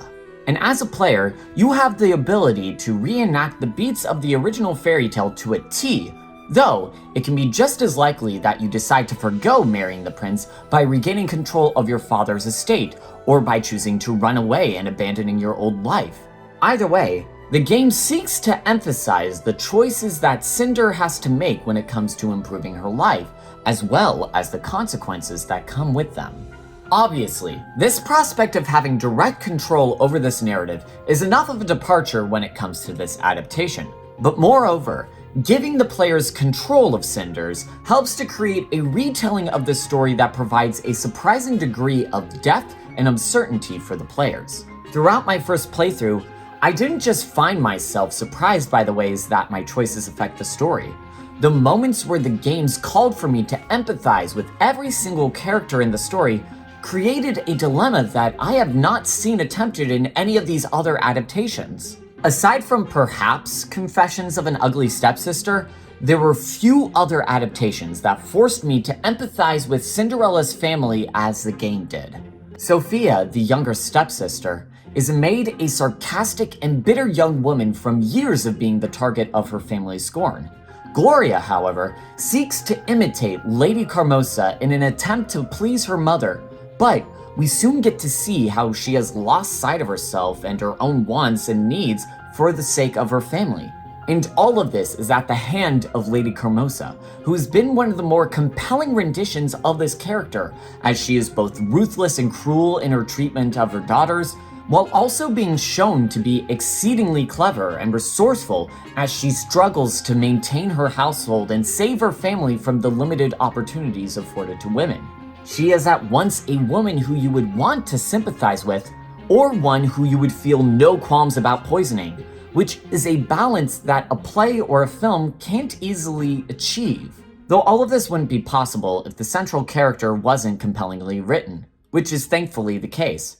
In taking control of Cinderella, players are able to emphasize the multiple facets of her personality in ways that circumvent many of the criticisms that I have leveled against these other interpretations of the character. Unlike certain adaptations, Cinders isn't afraid to highlight the character flaws that are present in some of the basic structures of the fairy tale. She can be both compliant or rebellious, kind-hearted or selfish, and even become just as cruel and manipulative as Lady Carmosa. Though each of these versions of the characters remains just as compelling no matter the outcome.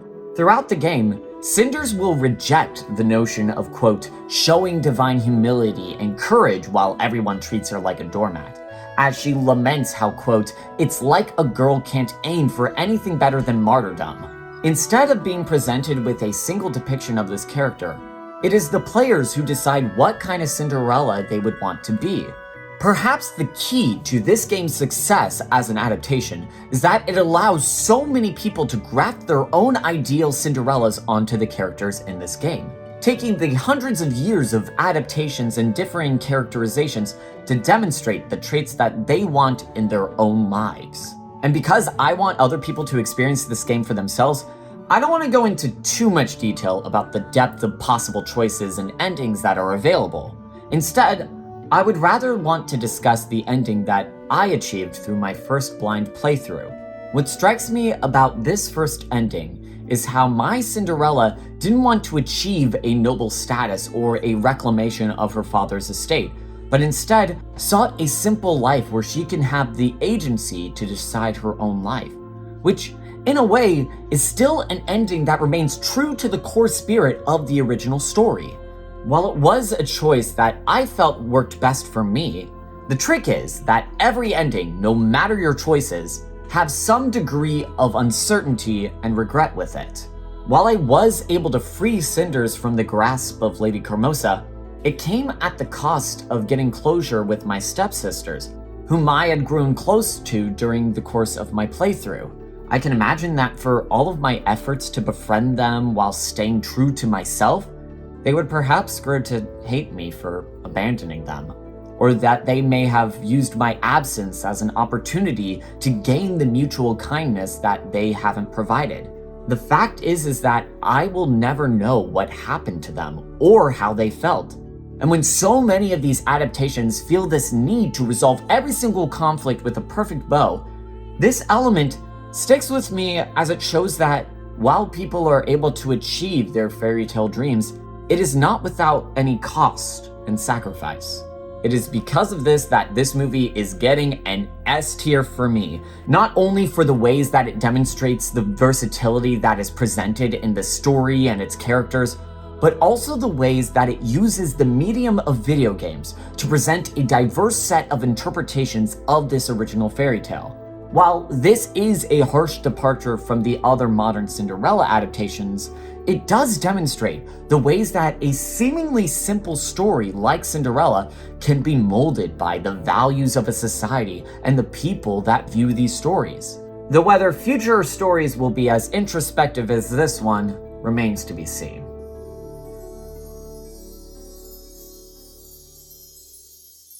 In 2013, Broadway was in an interesting position, where it wasn't as much of a public spectacle as it is now in the age of Hamilton and Diana the Musical. It was a year where the fourth highest grossing musical was Spider-Man Turn Off the Dark, people were losing their minds over Kinky Boots, and American Psycho the Musical was being left underappreciated for the masterpiece that it was. And during this time, Mark Brokaw would direct a revival of the original Rodgers and Hammerstein musical. While the musical offers the same song numbers on display in the '97 TV movie, it tries to offer up a different update to the show to make it considered more modern and feminist. As a result, the show would be met with mixed reviews on opening, but it would still manage to reach 770 performances during its run from 2013 to 2015 in the Broadway theater. During its runtime, it would experience a litany of cast changes, initially casting Laura Osnes as Cinderella, only to be replaced in 2014 by an inspired choice, Miss Carly Rae Jepsen. Yeah, don't stop. Keep it going. While this casting decision was initially dismissed by the theater community and would be the subject of many theater kid rants that I had to listen to in college, it is this version of the play that is stuck in the minds of fans of the show, especially now that Jepsen has become a much more beloved figure in pop culture. Ahem. The biggest changes that have been made to this show are an increased focus on the politics of the kingdom, as the prince is being advised by a shady chancellor named Lord Sebastian, and Ella is friends with a revolutionary named Jean-Michel who wants to overthrow the government and enact reforms, effectively abolishing the monarchy. And Ella becomes an integral part in making the prince see the errors in how he is governing. No longer are the stakes simply whether Cinderella and the prince will be united, but if the kingdom will continue to unethically seize the land of its citizens. And if you think that this sounds way too serious for a show that at one time starred Fran Drescher as the evil stepmother, boy howdy does this show have a surprise for you. While all the songs from the original book are still there and retain their charm, the rest of the play seems to be aiming for a more satirical tone with its subject matter. And I imagine that in 2013, these kind of jokes about how out of touch rich people are with the struggles of the working public would be a lot more amusing, if anything, to audiences. But as people have become more agitated by rising income inequality, the portrayal of the prince as this kind of stupid himbo who has no idea that his subjects were oppressed doesn't land as well nowadays. Then again, because Broadway musicals tend to play to a particularly privileged demographic that can afford to see expensive shows in New York City, this narrative where all societal inequality is able to be solved by just getting rid of one corrupt government official feels, to put it as nicely as possible, expectantly ineffectual. Inconsistent tone aside, there is still a lot to like about this musical. As the inclusion of Jean-Michel greatly fleshes out Cinderella's interior life, the choreography and costuming is fantastic, and the relationship between Ella and the prince is well-paced and believable. Ultimately, both musicals were trying to present progressive ideals of diversity and government reform in a manner that would get audiences to more tacitly accept them without any question, by using the classic frame of a fairy tale to make these modern ideas more acceptable to audiences by positioning them in some idealized version of the past. That said, there will always be limitations to presenting idealized versions of any ideas, and I would be hard-pressed to know what a version of this play would look like if it followed Jean-Michel's inevitable guillotine conclusions of its ideology. Though let's be honest, I would watch the hell out of that version of the musical if I could. Because of this musical is going into the B tier. While many dismiss this show as an example of Broadway stunt casting run amok, it still contains a lot of enjoyable singing and acting that makes this an extremely enjoyable watch. Also, if I see any one of you guys in the comments talking to me about how CRJ's voice is not suited to Broadway, I swear to God, I will.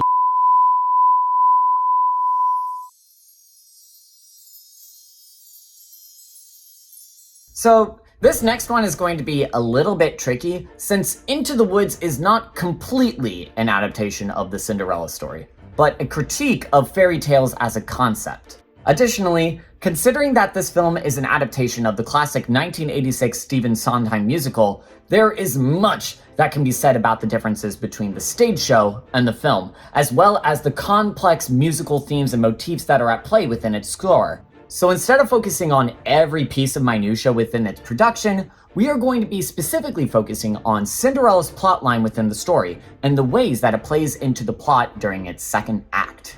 Into the Woods follows a series of classic fairy tale characters who spend the entire first act pursuing their own happy endings. These characters include Little Red Riding Hood visiting her grandma, Jack climbing the beanstalk, Rapunzel meeting her prince, the baker and the wife gathering items to help have a child, and all of this surrounds Cinderella, who is played by Anna Kendrick in the movie. And all she wishes for is to go to the King's Festival in order to dance with the prince. Though as this is a Stephen Sondheim musical, thank you, there is a degree of cynicism leveled against the different characters in this play, and Cinderella is by no means any different. All throughout the first act, all Cinderella wishes for is to go to the festival and dance with the prince, only for her to flee every night after spending just a little bit of time with him. Likewise, the prince is seen as outwardly charming and handsome to others, only to be predatory to Cinderella and later the baker's wife, to the point of covering his staircase with tar in order to ensure that Cinderella doesn't actually escape. It is at this moment in the story where we get Cinderella's signature song, On the Steps of the Palace, where she contemplates her choice of staying behind and being caught by the prince, or returning to her abusive home. It is a decision that racks her with such uncertainty that she decides to not decide, instead leaving one of her slippers there so that she can have the prince find her. Like the rest of its fairy tales, Into the Woods deconstructs Cinderella to its core conflict of a woman seeking agency in her life by rebelling against her stifling circumstances. Though, in this deconstruction, it does expose a flaw with the fairy tale. While Cinderella does seek to gain freedom in her life, it still results in people trying to push and constrain her into a life that she ultimately doesn't want. Despite upgrading from her fireplace to the palace, she still finds herself imprisoned by the restraints of a patriarchal society. While it can be said that the prince might be nicer than Cinderella's stepmother, As the play likes to make a point of, nice is different than good. When entering the second act, we are shown the flaws of the characters as they blame each other for a rampant giant that is killing both the good and bad characters. And it is here where we see Cinderella's primary flaw is that she is unwilling to take control of her life in any substantive way. While she does exert some independence in going to the festival, she refuses to take any control further from that. Instead, she simply has other people choosing for her. First by putting up with her family, second by having the prince find her, and later finding others to blame when she is found to have accidentally summoned the giant by growing a magic beanstalk. As the musical argues, a fundamental flaw in fairy tales is that as fantasies, they can lead to complacency when indulged too much. It is only when Cinderella realizes the consequences of her actions and the manipulative nature of the prince that she is able to actually grow as a person. And while the show leaves it uncertain of whether or not she grows into a good person, ultimately, the show doesn't take much stock in the arbitrary moral lines between good and evil. Instead, arguing that it is more important to find solutions to the world's problems rather than categorizing people into villains and heroes. All of this can be seen in each staging of the story, though many argue that the changes made to the 2014 Disney adaptation undermines this element completely. Where the original stage show emphasized the darkly comedic elements of the story, the film takes great pains to play these elements as straight as possible, leading to many criticizing the film for being way too depressing. Which is ironic considering that the film cuts some of the darker elements to the original play and is casted with many adept comedic actors.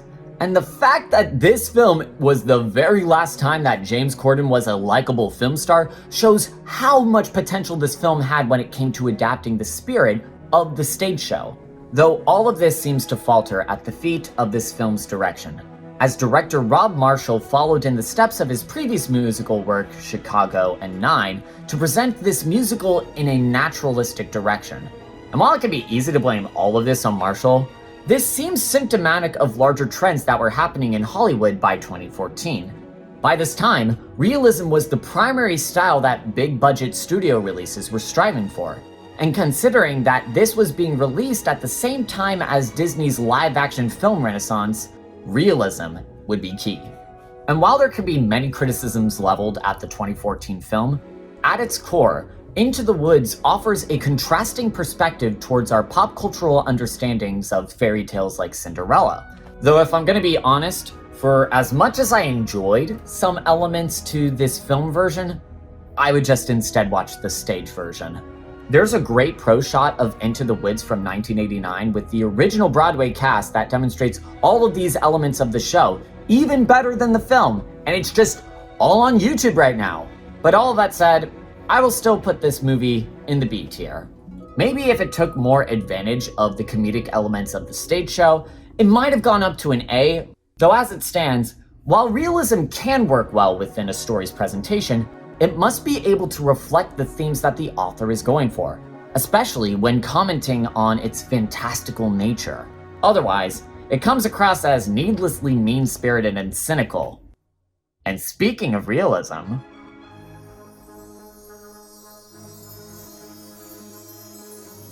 released in suspiciously close proximity to Into the Woods, Disney's 2015 adaptation of the original 1950 film came as the third major remake to be released after the runaway success of 2010's Alice in Wonderland. So while we might have this film partially to blame for all of this film often goes overlooked when it comes to discussions of the Disney remakes, despite having some of the highest critical praise from any of these adaptations. The film was originally going to be directed by Mark Romanek of 1 Hour Photo fame, and he had plans of making the film a much darker affair than that of the 1950s film, using a screenplay by Crazy Ex-Girlfriend's Aline Brosh McKenna. While it is uncertain of what sort of dark changes would have actually been made, it was dark enough for the two to start clashing with Disney, and would be later replaced with Charles Weitz as screenwriter and Kenneth Branagh as director. Oh, Kenneth.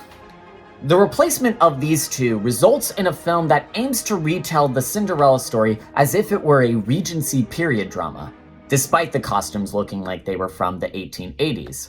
Much of the conflict surrounding the ball and the prince's marriage is rooted in the dilemma of who will become the next queen, as the prince is slowly trying to convince his father that he does not need to marry out of duty for state, but for love. An expected narrative beat, no doubt, but one that is much more competently executed as the film delves into the realms of historical melodrama. Though outside of the plot, the relatively recent historical setting has the added benefit of being thoroughly rooted in the sensibilities of the past, while also allowing for enough modern thinking to pass through the narrative in order to enable the film's attempts at a feminist retelling of the story. Though, I'm getting ahead of myself. Just like these previous adaptations, we see this film attempt to depict the stepmother as a tragic figure, as she is portrayed to be jealous of the affection given to Cinderella, resulting in escalating levels of abuse where she slowly makes her a servant to the family. While this is something that most of these adaptations have attempted to some degree, the manner in which Cate Blanchett carries herself with this role imbues it with a gravitas that makes it feel way more fresh than other depictions of the stepmother. The result is a character which emphasizes a cynical worldview that acts in contrast to Cinderella's mindset of having courage and being kind as a key to success. Amongst these other changes, the film also makes a point of having the prince briefly meet Cinderella while on a hunt.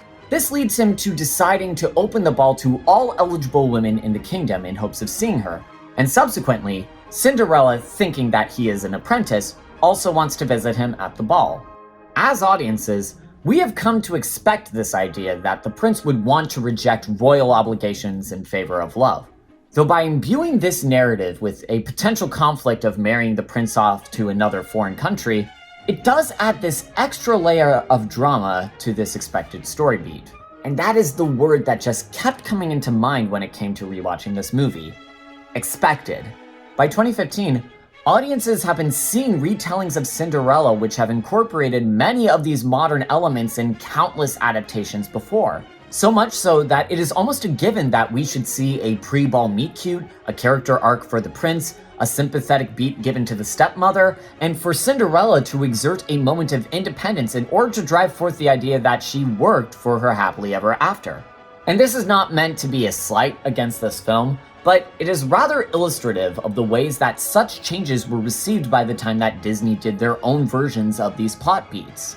All throughout the release of this film, reviews would praise the ways that it updated the dated elements of the original Disney film, and the ways that it emphasized an empowerment amongst the protagonist. And while I feel the film can be commended for some of these things, considering how often these elements were seen in even the most low-grade adaptations, it calls into question how much people were actually paying attention to this fairy tale before Disney decided to roll out the lavish treatment of a remake.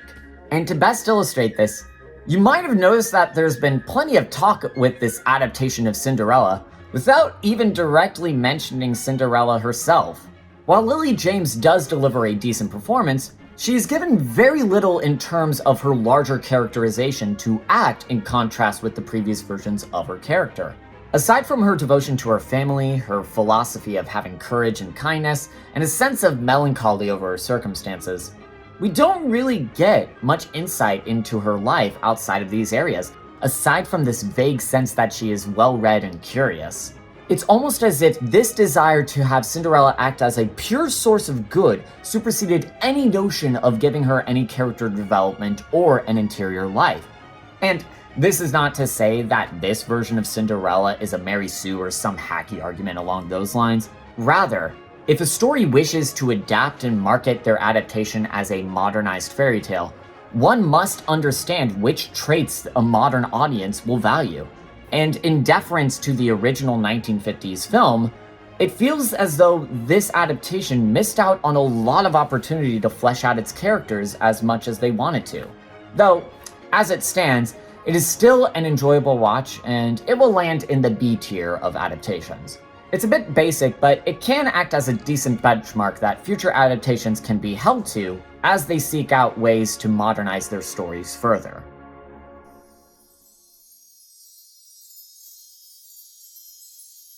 You gonna hang out for this one, bud?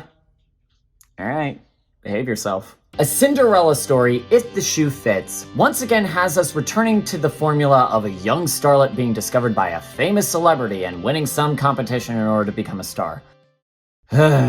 So, while this film follows the plot beats that are expected from the previous films, it does also have the added metatextual quality where the competition in question is an audition for a Cinderella musical that is being held at a fancy hotel, which you would think would be an opportunity to comment upon the original fairy tale or play with the diegesis of the musical numbers, but instead, it's just more set dressing so that we can get a story about being yourself.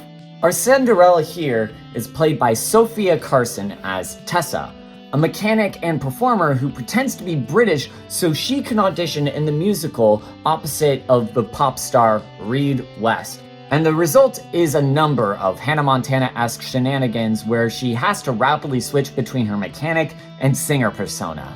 So considering that this is the third movie in this franchise that has followed a similar conceit, it is impressive that they have at least managed to make each one of these movies distinct from one another, which is thanks in part to additions like Jennifer Tilly playing the stepmother and the elaborate ways that Tessa disguises herself. While I can give this movie some credit for having some decently choreographed dance numbers and a campy performance on the part of Tilly and the stepsisters, it left me completely underwhelmed by the events of the story. And this is a movie where Jennifer Tilly carries around a taxidermied dog, and this is an actual line exchange. Where did you learn to do all this? My dad was a race car driver. Yeah, he had his own repair shop, so I was basically working on cars before I could walk. Is your dad still racing cars now? I hope so. In heaven. Oddly enough, when watching this film, the most pervasive thought that came to me was the ways that it evoked the classic musicals of Fred Astaire and Ginger Rogers. For those of you guys who don't know much about classic Hollywood cinema, from 1933 to 1939, RKO Pictures would release a new musical starring the pair every single year. Oftentimes, these musicals followed the exact same formula of Astaire playing a performer who discovers Rogers, usually someone who has also had their identity mistaken. The two would fall in love, there would be various comedic misunderstandings, only to resolve it after an elaborate dance number that led to the pair achieving their happily ever after. While many classic film scholars might balk at this comparison, I can't help but see movies like the Cinderella story series as a modern successor to the Rogers Astaire musicals, as both put story aside in service of musical numbers, have light comedy and slapstick in between scenes, and often have the characters acting less as distinct personalities and rather as an avenue for the characters to deliver another version of the same story. While the elaborate dance numbers and the natural chemistry of Astaire and Rogers made these movies some of the biggest box office successes in the 1930s, it still can't be denied that both series fill a similar audience demand. Both of these series have flourished in times of great economic uncertainty within the United States, and both series still serve to present an image of glamour. While we can look back on the Rogers Astaire musicals with a degree of fondness, and Lord knows I certainly do, they do serve as a reminder of the ways that such musicals prop up unfair systems. For as glamorous as these dance numbers were, they were only achievable because the performers were willing to work for 350 hours per film, often leaving their dancing shoes red with blood for as long as the two danced. And the Cinderella story movies are able to continue at the fast rate of production is because that there was always a demand from studios to find young talent so that they may see if they have a potential star in their hands. While I don't want to accuse this franchise for being as exploitative as studio system era Hollywood, I do think it is something that we should consider, as it seems that Warner Brothers intends to continue this franchise for as long as possible. And with that in mind, this movie's going into the D tier. If only for the fact that the only major thought this film conjured in me was the better movies that I could have been watching. I mean, come on! Isn't there anyone who could do something original with this story?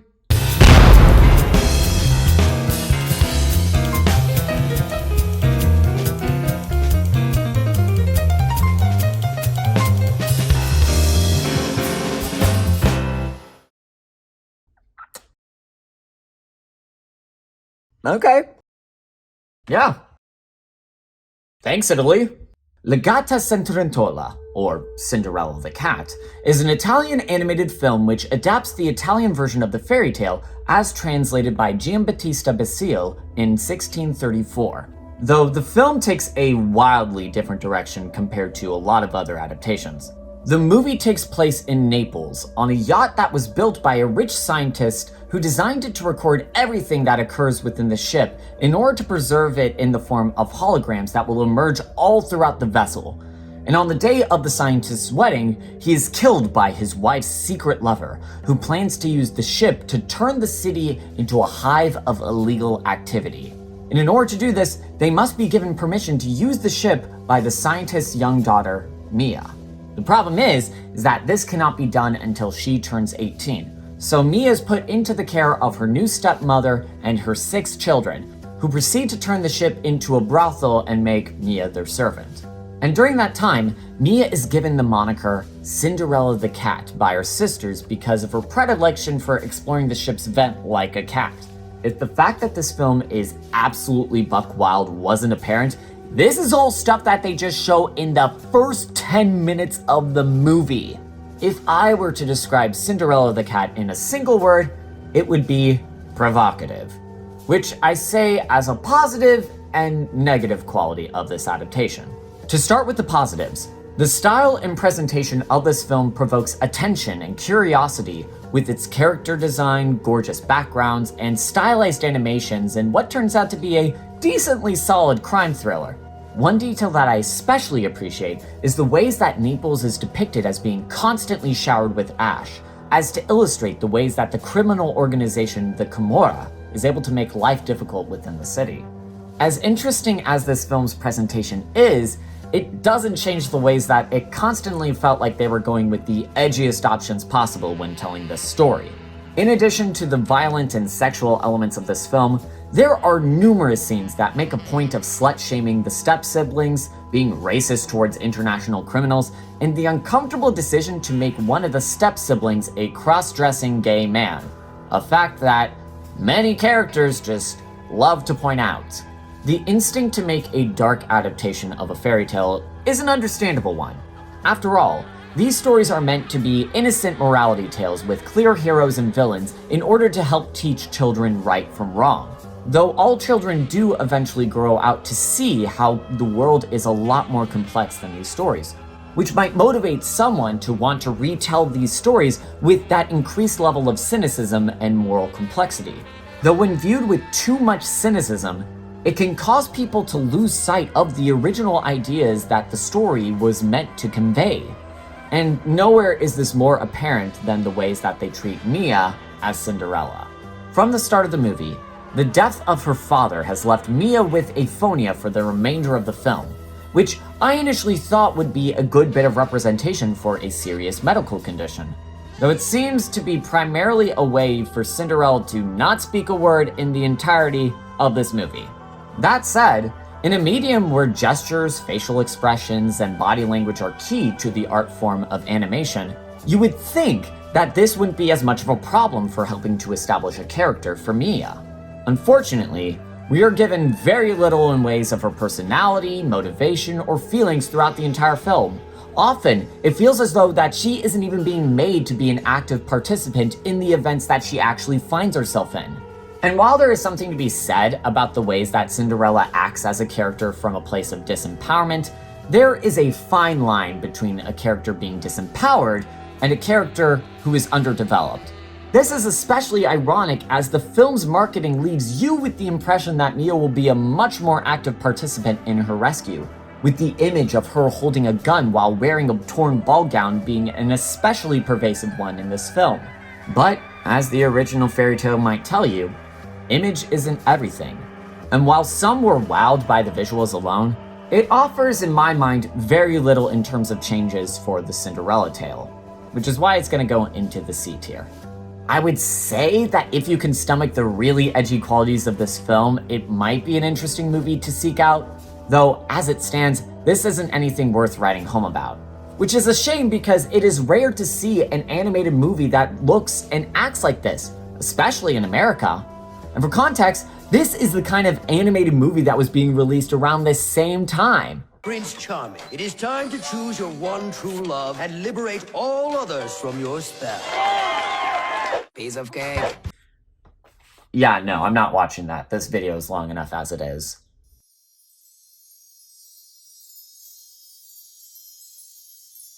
In 1940, Russian composer Sergei Prokofiev was in the process of writing his next ballet when the Nazis invaded Russia.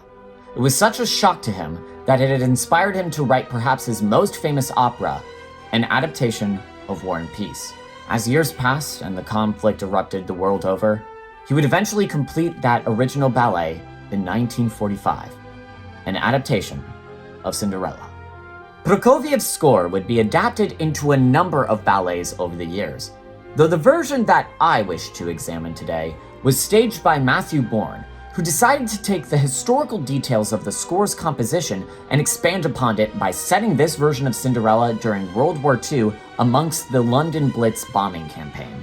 On initial viewings, this decision might baffle viewers upon first glance, though throughout the ballet, Prokofiev's score has this melancholic tone that complements the staging and set design of this story, all which is coupled with a ballet which depicts the cruel realities of the Blitz and acts as a harrowing reminder of what happens when we let the fascists take control. Our Cinderella is a poor girl who lives with a number of step-siblings, and not just the sisters. And this family acts as both a source of comic relief at the start and earnest sadness in the final acts of the story. On one hand, one of the stepbrothers has the hots for Cinderella, ew. Another brother starts a secret relationship with the soldier, and the sisters slowly realize the severity of the war after both of them get to know two soldiers. Meanwhile, the stepmother is seen as an alcoholic who seems to be doing everything she can to stop thinking about the war, including neglecting Cinderella's father, a wounded war veteran. As a result, the family is depicted as having a decadent quality to them, where they prefer to party and dance while Cinderella cares for her father and a pilot who takes refuge in the house after being hit by a bomb. Though unlike a number of these adaptations, the relationship between Cinderella and her stepfamily is seen to be less hostile, except in the final acts where the stepmother becomes so angered by Cinderella's rejection of them that she tries to smother her in her sleep. Where other adaptations try to make the stepmother's cruelty born out of sense of jealousy, this stepmother seeks to maintain a level of control and normalcy over everything she can, and once that order is disrupted, she can't bear to handle it, and this carefully constructed facade begins to wither away to a sad shell of a person. And because of this, we get to see a different side to this character that is often underexplored. Fundamentally, stepmother character can act as a representative of the ways that society oppresses people within the limits of decency, as she often works within established societal norms in order to abuse people under her, demonstrating how even the most oppressed people are not immune to using that same system of oppression for harm. All of this plays out while Cinderella and her Prince Charming are trying to navigate London and the Blitz in order to reunite a pair of shoes that Cinderella had lost in a bombing. And this leads to by far the most interesting change made to this adaptation, where the fairy godmother character appears to help Cinderella after she is caught in an explosion, making this character act as an angel of death throughout the story. One of the most harrowing scenes happens at the start of the second act, where we see the Café de Paris bombed out and all of its guests dead, including all of the members of the Step family. And amongst the carnage and destruction, the angel steps out and reverses time in order to breathe life back into the dead nightclub, so Cinderella might have a ball to go to. It is a change that helps to demonstrate the cruelty of war, as even the Step family does not deserve to be caught in its destruction. The result is a ballet that paints its fairy tale happy ending with a degree of melancholy to it, as we see what struggles the characters overcame in order to achieve it, while knowing that there is still many struggles that they will have to face afterwards. When people discuss Cinderella nowadays, the element of the story that these adaptations often gloss over the most are the elements that show the characters overcoming the harsh realities of the world. This may be to focus more on the wish fulfillment elements in order to make the story more approachable, or to avoid needlessly putting their Cinderella character through gratuitous suffering. Though, by placing the suffering at the hands of war rather than a single individual, this adaptation is able to present the struggles to overcome these societal ills in a way that is believable without making Cinderella a martyr, rather, making her a survivor of cruel circumstances. And because of this, this ballet is going into the A tier. Admittedly, ballet as an art form leaves much in the realms of ambiguity by design, which makes the story a little confusing to those who are seeing it for the first time. But this adaptation doesn't just illustrate the malleability of the Cinderella story, it also shows how even in the most bleak circumstances, people are able to survive and see a better tomorrow.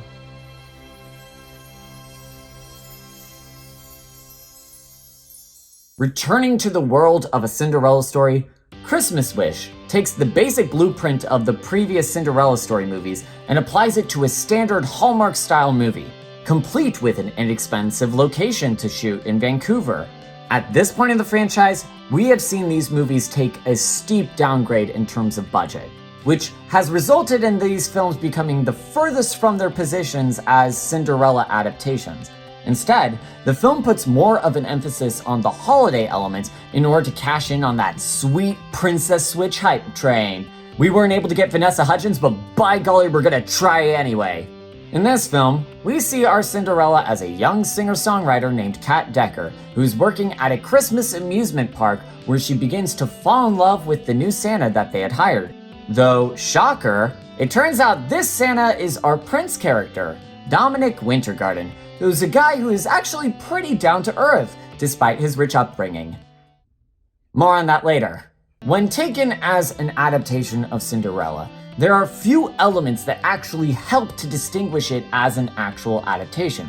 While we do see that Cinderella's step-family acts cruel by denying her a chance to go to the special gala, there are few other elements to the story that directly adapt the original fairy tale.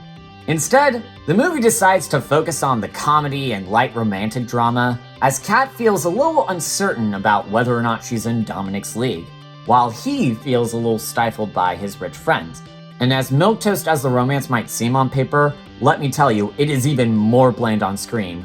Yes, I don't want to be too harsh on Lorna Morano and Greg Sulkin, since the two have a history of these kind of roles in the past, but the two are often given very little direction in their performances, causing their characters to feel rather apathetic to the proceedings of the story. Something especially apparent when we see the many unbelievable scenes of anguish from Cinderella.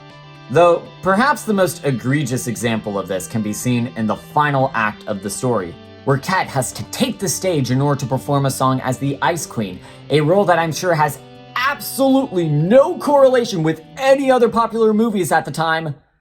But throughout the entire song, all we see is Morano and Sulkin standing on their marks, relatively motionless, while the number of background dancers surround them and the two make slightly embarrassed looks at each other.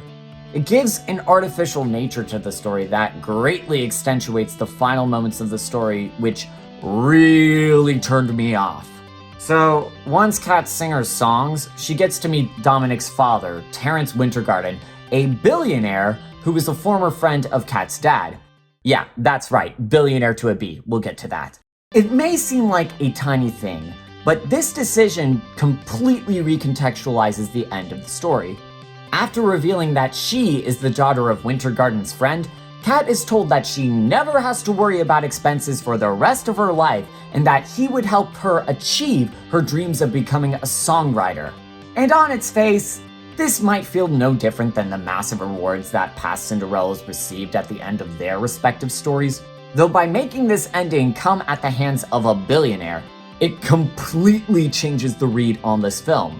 While there are many uncharitable readings that can be leveled towards Cinderella as a story, it is fair to say that many of these stories look on monarchies as an institution in a rather positive light, despite being a largely obsolete and unjust institution ruled by stupid parasites wearing the big old idiot hats. I can't wait for them to die. But in this movie, we see a continuation of this story's attitude towards monarchies, but instead applied towards the super rich. Today, in the era of the superstar billionaire and influencer, we see members of the 1% as a new form of royalty.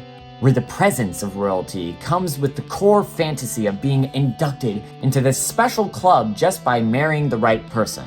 And unlike previous adaptations of Cinderella, we see how many of the problems that Kat has are easily solved by this one billionaire deciding to bankroll her music career, buy her an apartment, and ensure that she never has to worry about expenses again. All just with the snap of her finger. Granted, part of the Cinderella fantasy is this idea of being spotted and brought up to a level of nobility just by being yourself. Though doing so puts so much power and value in this idea that a single person should be able to change another person's entire livelihood just by the merit of their bank account. The result is a movie that feels extremely uncomfortable in how speedy and easy this resolution is, as it tries to paint Mr. Wintergarten as the most caring and generous man as possible. We see him talk about rescuing animals, raising money for charity, and supporting his son's artistic goals and giving Kat a stable life. Though the fact that he is able to do all of this without any difficulty reflects just how easy he has it and how toothless many of these gestures feel when viewing this, especially since we know how it is basically impossible to become a billionaire without participating in some level of mass exploitation. And because of the movie's shoddy direction and billionaire apologia, this movie is going in the D tier. You know, if you're going to go to such lengths to kiss a billionaire's ass, you could at least make him a little more interesting, or at the very least tell us how he got his billions of dollars.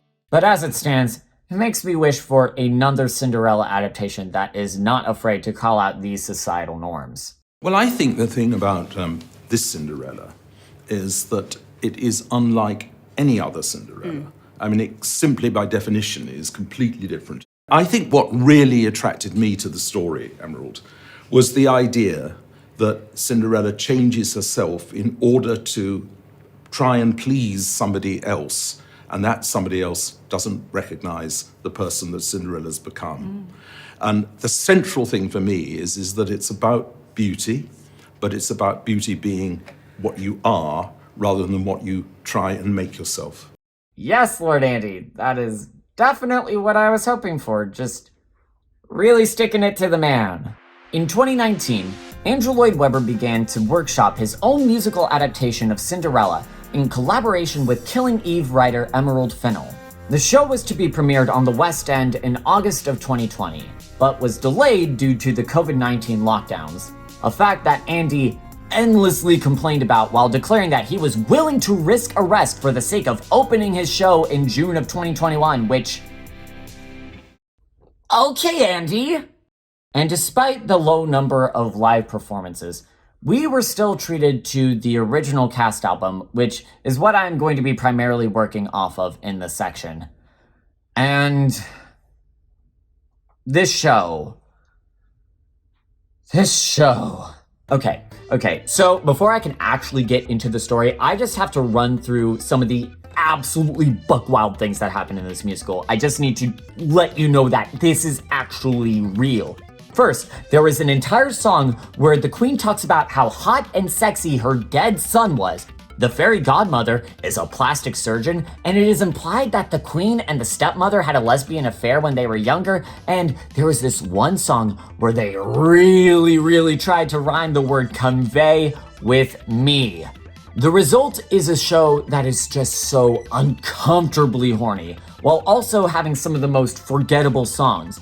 The only real positive that I can actually level at this production is its cast, particularly Carrie Hope Flesher and Ivano Turco as Cinderella and the Prince. But their performances are greatly undermined by the strange changes that were being made in this retelling of the story. Why is she wearing a pussy dress? Why? As mentioned in that previous interview, the primary conceit of Webber's adaptation of the story is to focus more on this idea of Cinderella having to change herself for the sake of ascending from her lowly social status. In this version of the story, Cinderella is a citizen of Belleville, subtle, where everybody is beautiful except for Cinderella, or Bad Cinderella as she calls herself. Unlike previous adaptations, this version elects to make Cinderella a social outcast by the town, expanding the scope of the abuse from not just her wicked step family, but all of her neighbors as well.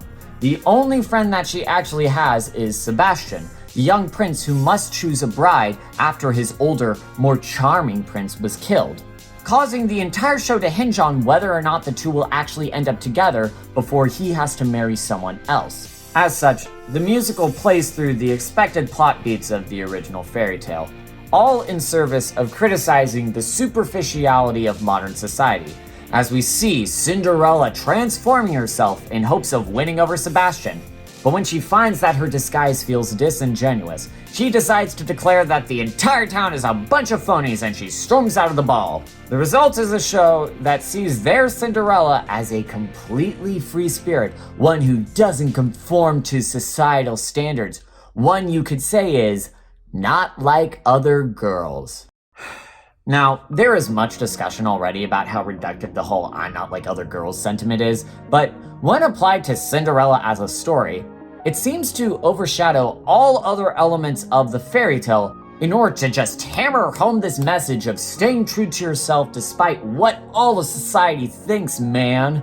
Aside from her contempt of other people, her rebellious, loudmouth attitude, and her relationship with Sebastian, there is still little that we actually get to know about Cinderella as a character, as we rarely see any insight into how she sees the world or what it's like to actually be in her shoes. Instead, the musical just reaffirms how much she is bad Cinderella and how she's not gonna play by your rules, not because she sees any fundamental injustice within her society, not because she voices any strong opinion about how she thinks the world should be, but because of just how cruel and fake everyone is, man. And while this is a sentiment that I can sympathize with, it feels utterly toothless as a critique of the society within this and other Cinderella stories.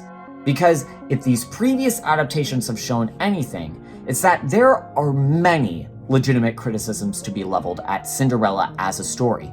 It works off of the assumption that hierarchies are natural and can't be changed, and it can promote this idea that someone has to earn a happy life rather than it being something that everyone deserves.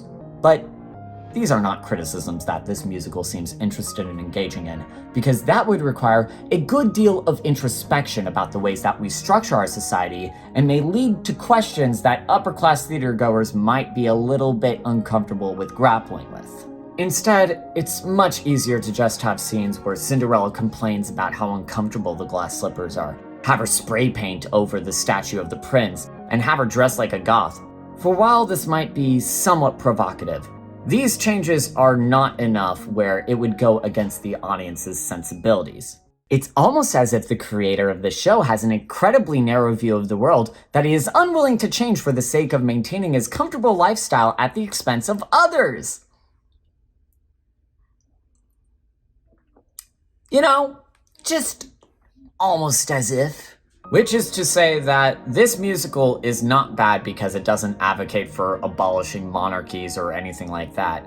It's bad because of the ways that it feels utterly superficial as a story, despite putting so much effort into appearing like it's doing the opposite.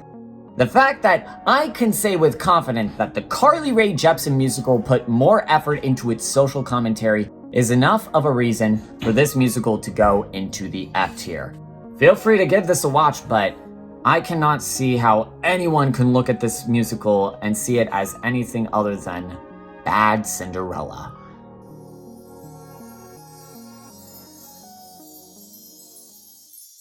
It's early in the morning. I'm going to be talking a little bit more quietly because I don't want to wake people up, so hopefully that's going to sound okay. As we emerge into the year 2021, we have another movie adaptation that is simply going to be titled Cinderella, though this time it is a Tamil language Indian film directed by Vinu Venkatesh and starring Rai Lakshmi. Indian cinema has never been one to stray away from the original Cinderella fairy tale, especially as a means of illustrating the miraculous climb out of poverty that is very common in a lot of Bollywood movies. Though this film distinguishes itself from other Indian Cinderellas because we have another horror movie, and not just any horror movie, it's another paranormal murder mystery horror movie where the ghost of Cinderella comes back to murder those who wronged her. Though, as a newcomer to Indian horror, the description of this film doesn't do any justice to all of the buck-wild places this movie goes to.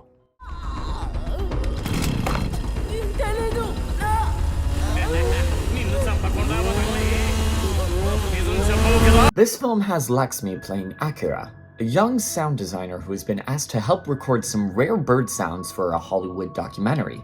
So she and her friends go out to a remote mountain station to record when they start to experience some paranormal activity. And after visiting a nearby town, Akira comes across a small antique shop where she finds a mysterious Cinderella costume that she just has to buy.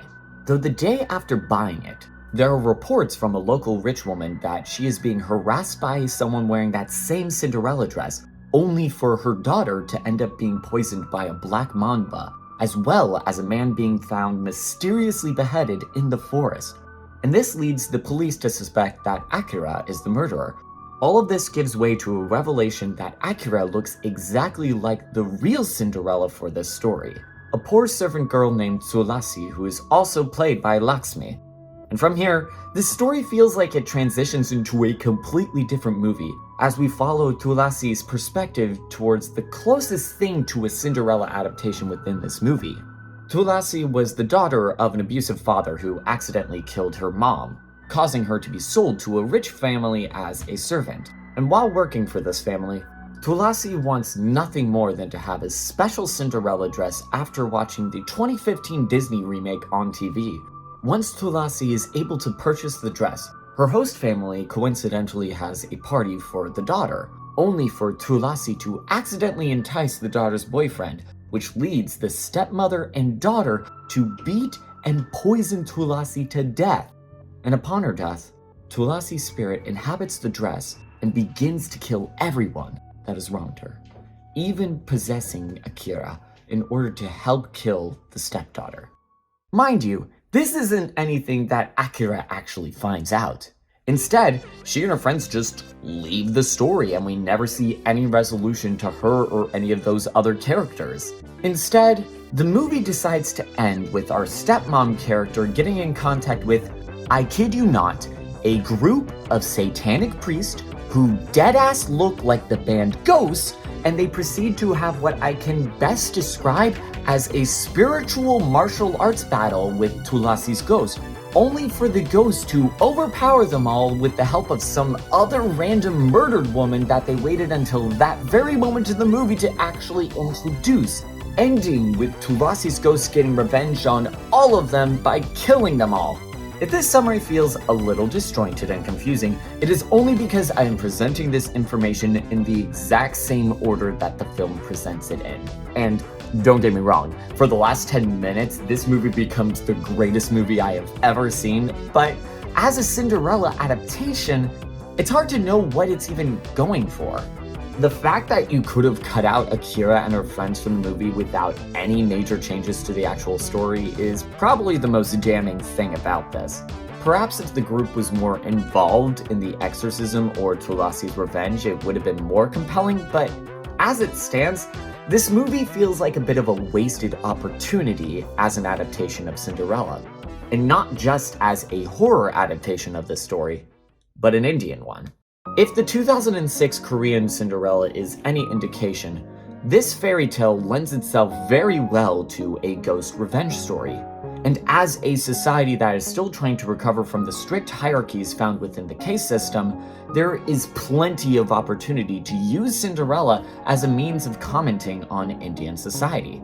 That said, if there is anyone out there who knows more about Indian cinema, please, please, please let me know if there are any other movies that do this sort of thing, because this film leaves me really, really wanting to see that kind of story being told.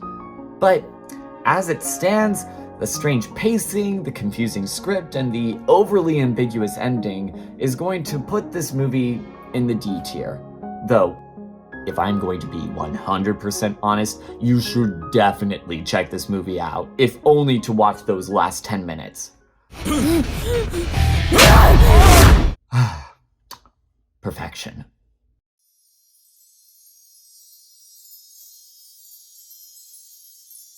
So, the sixth Cinderella story movie, Starstruck, follows, say it with me now, a young girl who wants to become a star and has to deal with her toxic family while being discovered by an up-and-coming movie star who is cynical about show business. Yeah, I know, but this movie has a couple of distinctions. For one, it is set in dreary Idaho, where our Cinderella is a young girl named Finley, who wants to act in a Billy the Kid musical starring our Prince character Jackson Stone that is currently being filmed in her hometown. Though after she gets embarrassed at the audition, Finley decides to dress up like a man named Huck in order to get a role in the film, and many cross-dressing hijinks ensue. Just like a Cinderella story Christmas Wish, there isn't much of an attempt to actually adapt that core fairy tale. There isn't a ball, we don't have a fairy godmother, and there aren't any glass slippers. Instead, all we have is the stepfamily and the notion of a disguise.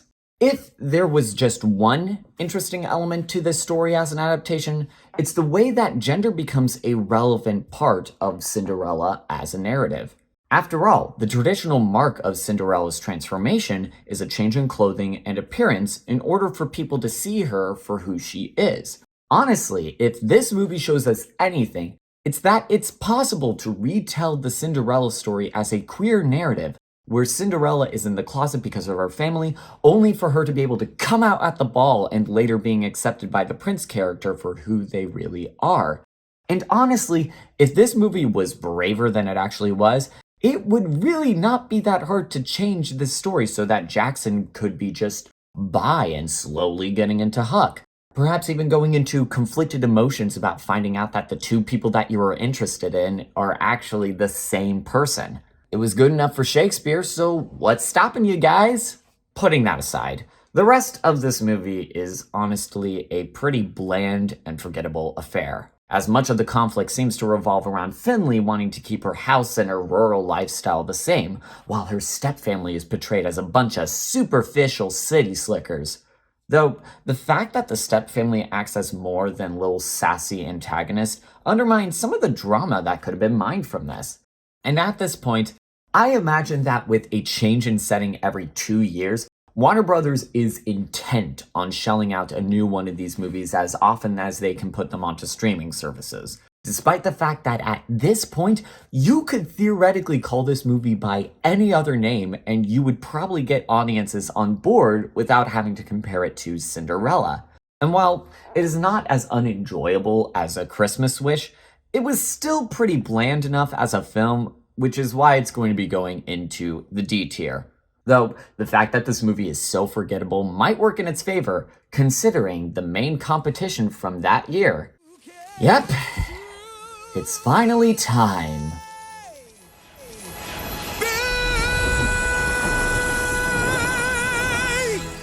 All of these adaptations have been acting as a precursor for the most recent major adaptation, Cinderella, produced by Sony Pictures, Fulwell 73, and Amazon Studios.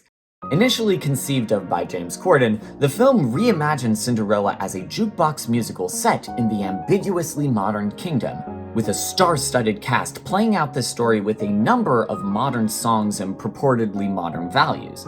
In this adaptation, our Cinderella, played by Camila Cabello, loves to make dresses in the hopes of owning a shop and selling her clothes to the world over, despite it being considered improper and against tradition for women to do so.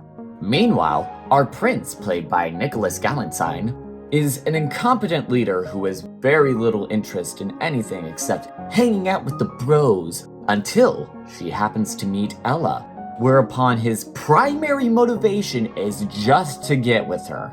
As for the rest of the cast, there are a number of great performances, including the likes of Maddie Bailio, Billy Porter, Jeanette Leigh Lancheur, Charlotte Spencer, and Minnie freaking Driver, baby! Each one of them providing a decent amount of coverage with their roles. In fact, despite being one of the most criticized elements of this movie, I feel like the casting was one of the few positive marks that could be found, where you could look and see how almost every single performer would be a logical choice for their respective characters. Almost. Even with the solid casting, it can be greatly hindered by the screenplay and its direction, which were both provided by Kay Cannon to very, very mixed results. Despite the singing and choreography being rather solid, the inclusion of the songs feels very anachronistic, as we will be progressing through the expected beats of the fairy tale, only to be suddenly interrupted by an extended musical number done to a recognizable pop song. And while jukebox musicals somewhat thrive on the anachronism within this style, when the song choices are as unsubtle as those made in this film, it makes it more difficult to not be distracted by just how wild some of these song choices are. Something that isn't helped by the frantic editing, which gives these dance numbers a more chaotic quality that distracts from the choreography.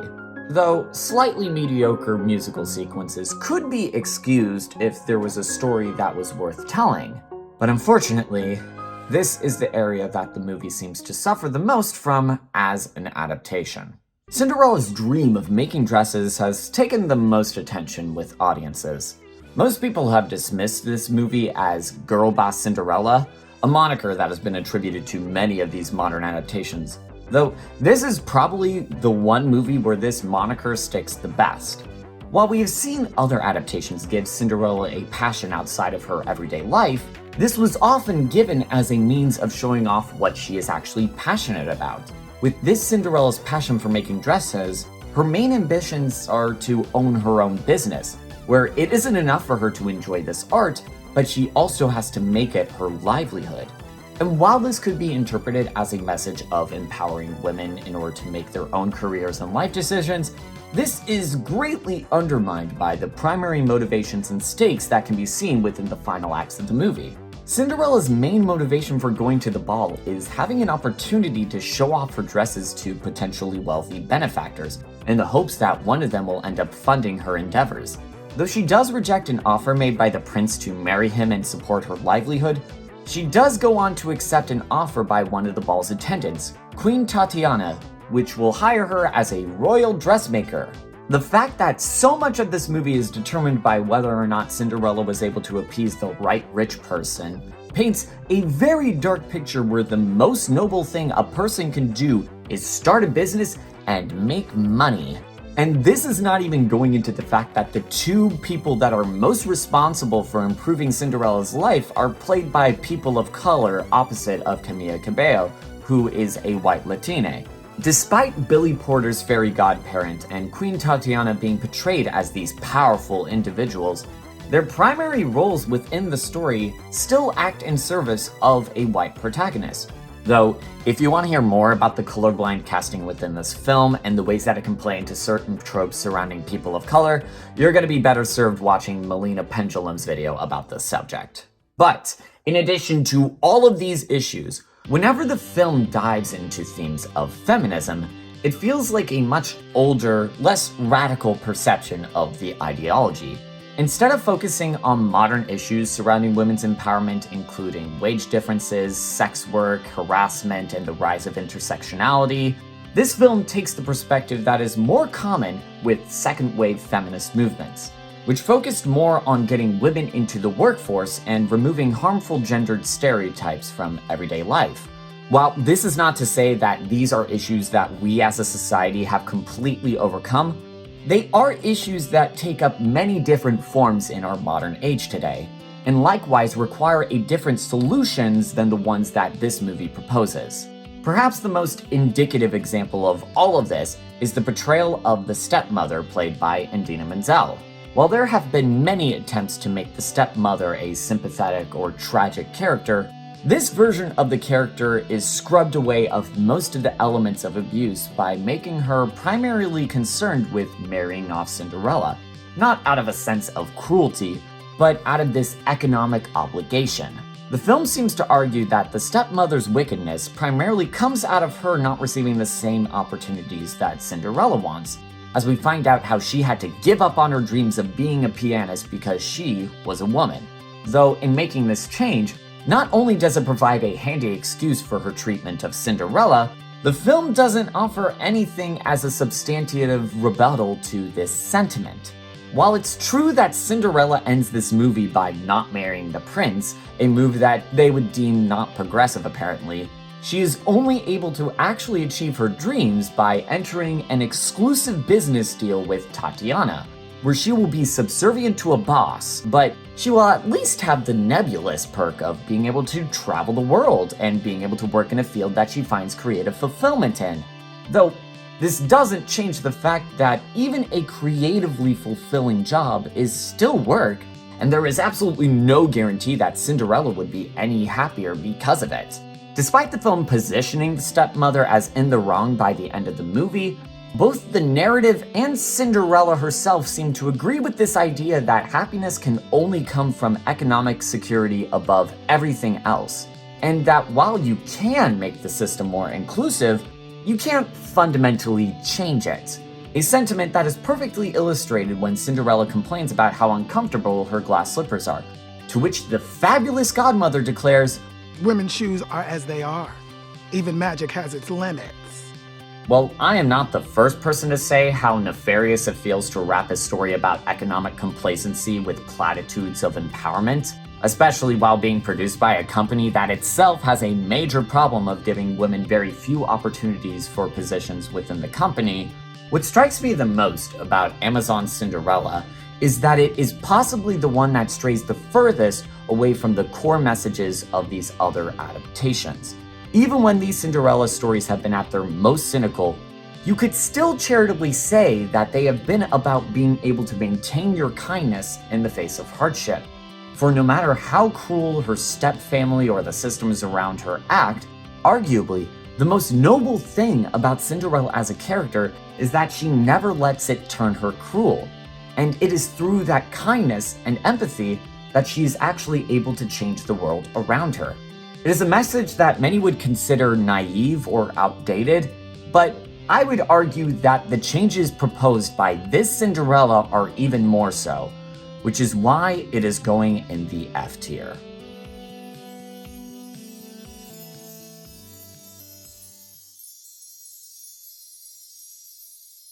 And this leads us to the most recent adaptation to be released as of this filming. I was going to do Sneakerella for this retrospective since it was initially slated for 2021, but it had its filming delayed with the COVID-19 pandemic. Can I just be done? Please, can I? But in watching all of these adaptations, what could be gleaned about Cinderella as a story?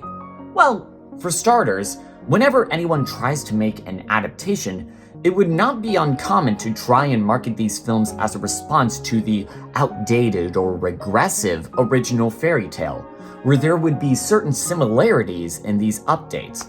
It's now a common practice to make it so that Cinderella and the prince have some element of personal history within this movie, whether it be they are childhood friends or have some sort of modern rom-com meet-cute. Another similarity involved in these adaptations is making characters like the stepmother and stepsisters more sympathetic by making them symptomatic of larger societal problems, and at the very least making at least one of the stepsisters a secret ally to Cinderella. And the third biggest trend is this desire to make Cinderella a much more active participant in the story and winning the prince not just because of her beauty, but her revolutionary way of thinking. While this can be seen to some degree in every one of these adaptations, the places where these changes work the best are when they are being used to question the ways that the setting society is structured and the ways that it affects the characters. Ironically, whenever these adaptations make a point of putting down the original fairy tale, the more it feels like these films are buckling to current trends at the expense of the adaptation's themes, and likewise the longevity of its story. Ultimately, one of the things that makes Cinderella such an interesting story for me, at least enough to stick with this project for this long, is how it is able to act as an opportunity for a society to examine its own hierarchies. Whether it is divided by class, gender, sexuality, or race, these stories show how their Cinderellas are able to overcome those societal divisions. And at their most cynical, they offer an easy-to-digest piece of wish fulfillment where these hierarchies are maintained and unquestioned. The story becomes its most rewarding when we get to see the ways that Cinderella pushes against those very same hierarchies, not to just enrich herself, but to improve the conditions for everyone. Because at the end of the day, we all like to see ourselves as Cinderella. We all suffer from some sort of oppression, some more than others, and dream for a life where we don't need to worry about anything. And if watching these adaptations has shown me anything, it's that we all deserve a happily ever after, and we should be able to question and dismantle the hierarchies placed upon us in order to help us achieve that. But until then, now more than ever, thank you for watching. Best wishes.